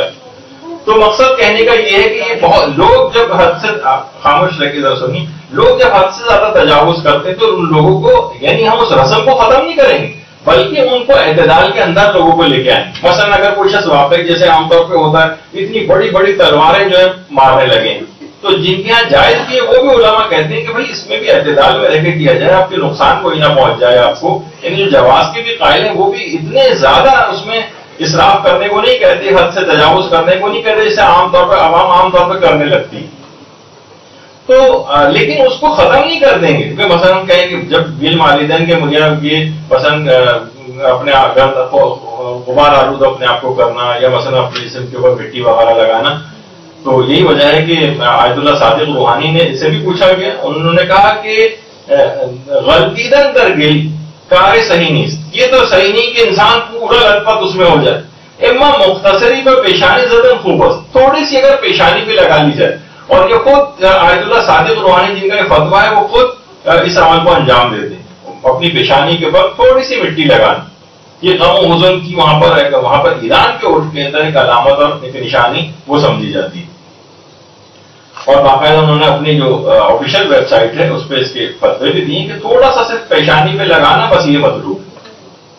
اچھا اسی طرح لیکن ایران کے اندر بہت پورے گروپس ہوتے ہیں، پورے مٹی اپنے آپ کو جو ہے وہ زیادہ جو ہے وہ لگا لیتے ہیں، اور عام طور پر خواتین یہ تو خیر عموماً جائز حد تک ہی ہے، وہ دوسری یہ ایام ہے جس میں واقعی لگتا ہے کہ انسان غبار آلود ہے، غم منا رہا ہے، اس کا حزن جو ہے اس سے ظاہر ہو رہا ہوتا ہے۔ اچھا بہت سے لوگ اب دیکھیے ابو زرعی جو اتنا زیادہ جہاد کرنے والا شخص، عام طور پر یہ بھی کہا جاتا ہے جو مراسم میں اذان انجام دے رہے ہیں یہ خرافاتی ٹائپ کا ہے، اس کا کوئی تعلق نہیں ہے جہادوں سے، اس کا کوئی تعلق نہیں ہے حرم کے دفاع سے، یہ لوگ بزدل ہوتے ہیں، یہ تو بس رسومات کے اندر غرق ہے۔ نہیں، ایسا نہیں ہے، یہ اس قسم کے طنز و تعانی اور تشکیل دینا عزاداروں کو ہر وقت ان کو جو ہے یہ کہتے رہنا یہ بھی بہت غلط ہے، اس سے قوم ڈیوائڈ ہو رہی ہے، اس سے قوم انتشار کا شکار ہو رہی ہے، اس سے لوگ لڑائی جھگڑے کے اندر مبتلا ہو رہے ہیں، اور گویا یہ تاثر اس طرح سے مل رہا ہوتا ہے کہ گویا جو حرم کا دفاع کر رہا ہے یا جو مثلا جہاد کر رہا ہے اس کا مراسم اعضاء سے تعلق نہیں ہوتا، اس کا دوسرا نتیجہ یہ نہیں کرنے لگتا ہے جو کہ بالکل غلط ہے۔ تو اس طرح سے افراد ہیں، اور خواتین کے یہاں بھی ہوتا ہے کہ مثلا کچھ نہیں تو اپنے مثلا لباس کے اوپر اس طرح سے وہ ایک نشان غم کا جو ہے وہ بنا لیتے ہیں۔ آیت اللہ مہدی امامی اتنے مراجع کا طریقہ کار ہے، اگر یہ سب غلط ہوتا ہے خرافات ہوتی تو یہ لوگ کبھی انجام نہ دیتے، اپنے جسم پر، اپنی داڑھی پر، اپنے امامے کے اوپر جو اس طرح سے لگانا، اور اسی میں گریہ کر رہے ہوتے ہیں، ان کے مسائل کو یاد کر رہے ہوتے ہیں، ان کے خاک آلود ہونے کو یاد کر رہے ہوتے ہیں، تو کتنی چیزیں آپ کو دیکھیے اس طرح سے نظر آتی ہیں۔ لیکن کوئی بھی چیز اگر جیسے ابھی سے پہلے کہا کہ حد سے زیادہ اگر کوئی چیز تجاوز کرے گی تو ظاہر ہے پھر اس کو روکا جائے گا کہ نہیں اتنا زیادہ نہیں بلکہ درمیان میں رہتے، اسی میں لوگ پھر نمازیں وغیرہ بھی وہاں پر پڑھتے ہیں، اور علماء کا طریقہ کار باقاعدہ یہ ہے کبھی بھی کوئی خرافاتی رسم ہوتی تو اس کو کبھی بھی جاری نہیں کرتے، اور بلکہ علماء دوسرے لوگ آتے ہیں ان کے ہاتھ سے لگواتے ہیں کہ آپ ہمیں اپنے ہاتھ سے مٹی وغیرہ جو ہے وہ لگائیں اور ہمیں خاک آلود کریں، اور تو وہ اس وقت کو یاد کر رہے ہوتے ہیں جب بیویاں اس طرح سے، جیسے کہ آپ نے ابھی اس سے پہلے سنا کہ حبیب نے اپنی پیشانی پر خاک اٹھا کے ڈالنی شروع کر دی تھی، تو اس مصیبت کو بعض اوقات جو ہے وہ یاد کر رہے ہوتے ہیں۔ اور آیت اللہ صافی گل پائگانی سے بھی سوال پوچھا گیا کہ لوگ اکثر خود کو خاک آلود کر کے ننگے پاؤں جو ہے وہ چلتے ہیں، تو انہوں نے کہا کہ اس میں کوئی حرج نہیں اور کرنے کی بالکل جو ہے وہ اجازت ہے، اور یہ اظہار حزن و غم جو ہے وہ شمار ہوتا ہے۔ اسی طریقے سے باقاعدہ آیت اللہ شبیری زنجانی سے بھی کہا گیا کہ جناب یہ اکثر لوگ کہتے ہیں کہ یہ توہین مذہب ہے اپنے آپ کو اس طرح سے خاک آلود کرنا، انہوں نے حیرانگی کا اظہار کیا توہین مذہب، کس نے کہا کہ توہین مذہب؟ ہمارے کہہ رہے ہیں یہ روش مورد تائید فقہاء اعظام و علماء سلف بوداست، یہ تو فقہاء اور ہمارے علماء سلف جو ہیں ان سے یہ والی رسم جو ہے اس سے ان کی تائید ہوتی ہے، اور خود کو آگے فرما رہے ہیں کہ ہم نے سنا ہے کہ آیت اللہ بروجردی ایک دفعہ آنکھوں کے درد میں مبتلا ہوئے، تو ایک سال جب عزاداری ان کے یہاں ہوئی تو انہوں نے عزاداروں کے پاؤں کی جو مٹی ہے وہ اپنی آنکھوں میں لگائی، اور اس سے ان کی آنکھیں بالکل ٹھیک ہو گئیں، اور اس کے بعد وہ 90 سال کی عمر تک زندہ رہے آیت اللہ بروجردی، اور مطالعہ اور تحقیق میں آخری وقت تک انہوں نے کبھی اینک لگانے کی ضرورت ہی ان کو پیش نہیں ہے۔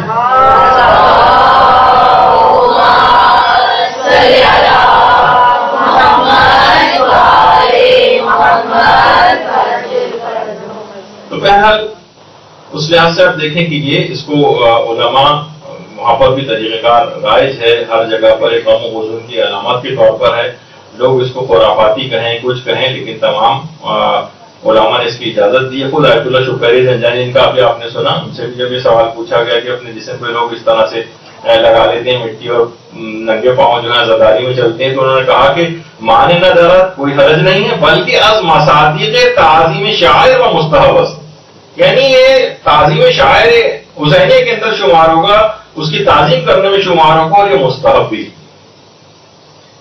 اور رہبر معظم نے بھی جو بھی تفصیلی اس پہ فتویٰ دیا ہے، تو انہوں نے کہا کہ اگر اس طور پہ اس کو لگایا جائے کہ اس کو عزادار شمار کیا جائے، اتنی سادہ طریقے سے اس حد تک لگانا کہ عرفاً وہ اس کا عزادار ہونے کی نشاندہی کرے تو کوئی حرج نہیں ہے. لیکن اگر انگشت نمائی کا سبب بن جائے اور توہین مذہب کا سبب بن جائے، جیسے آپ نے دیکھا کیچڑ میں پورا غلطہ ہو جائے وہ، تو یہ کوئی حزن و غم کے طور پر اس کو نہیں شمار کیا جائے گا، پھر جائز نہیں رہے گا.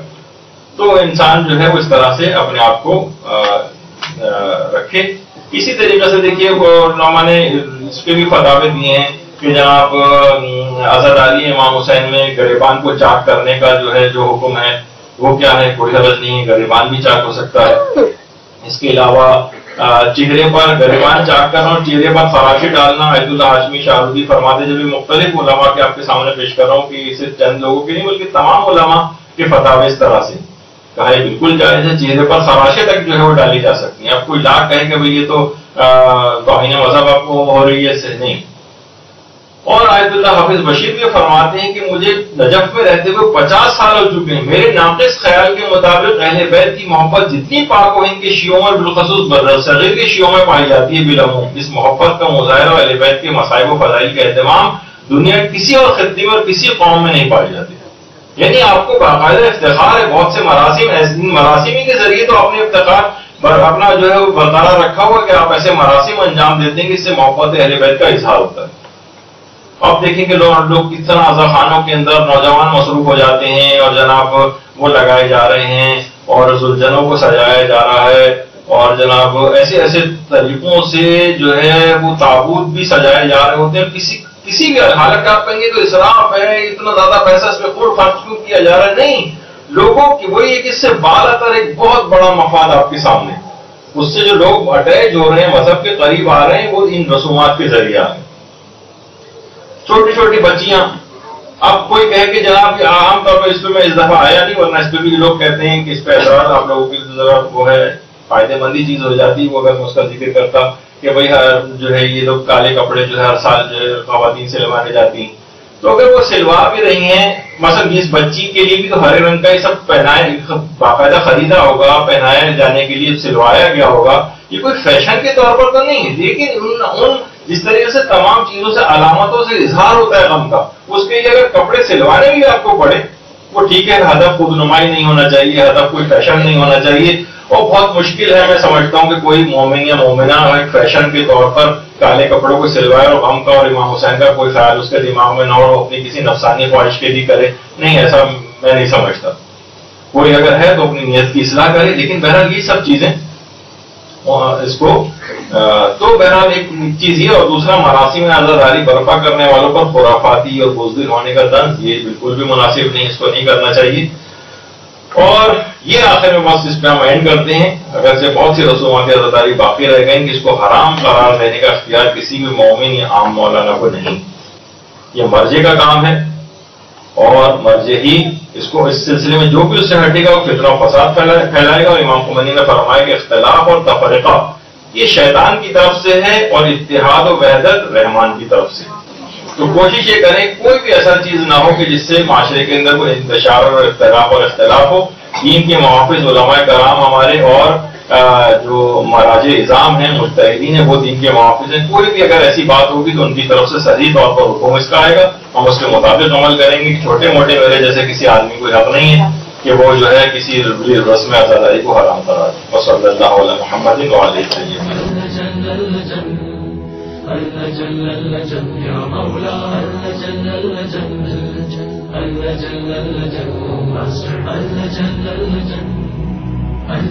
يا صاحب السماء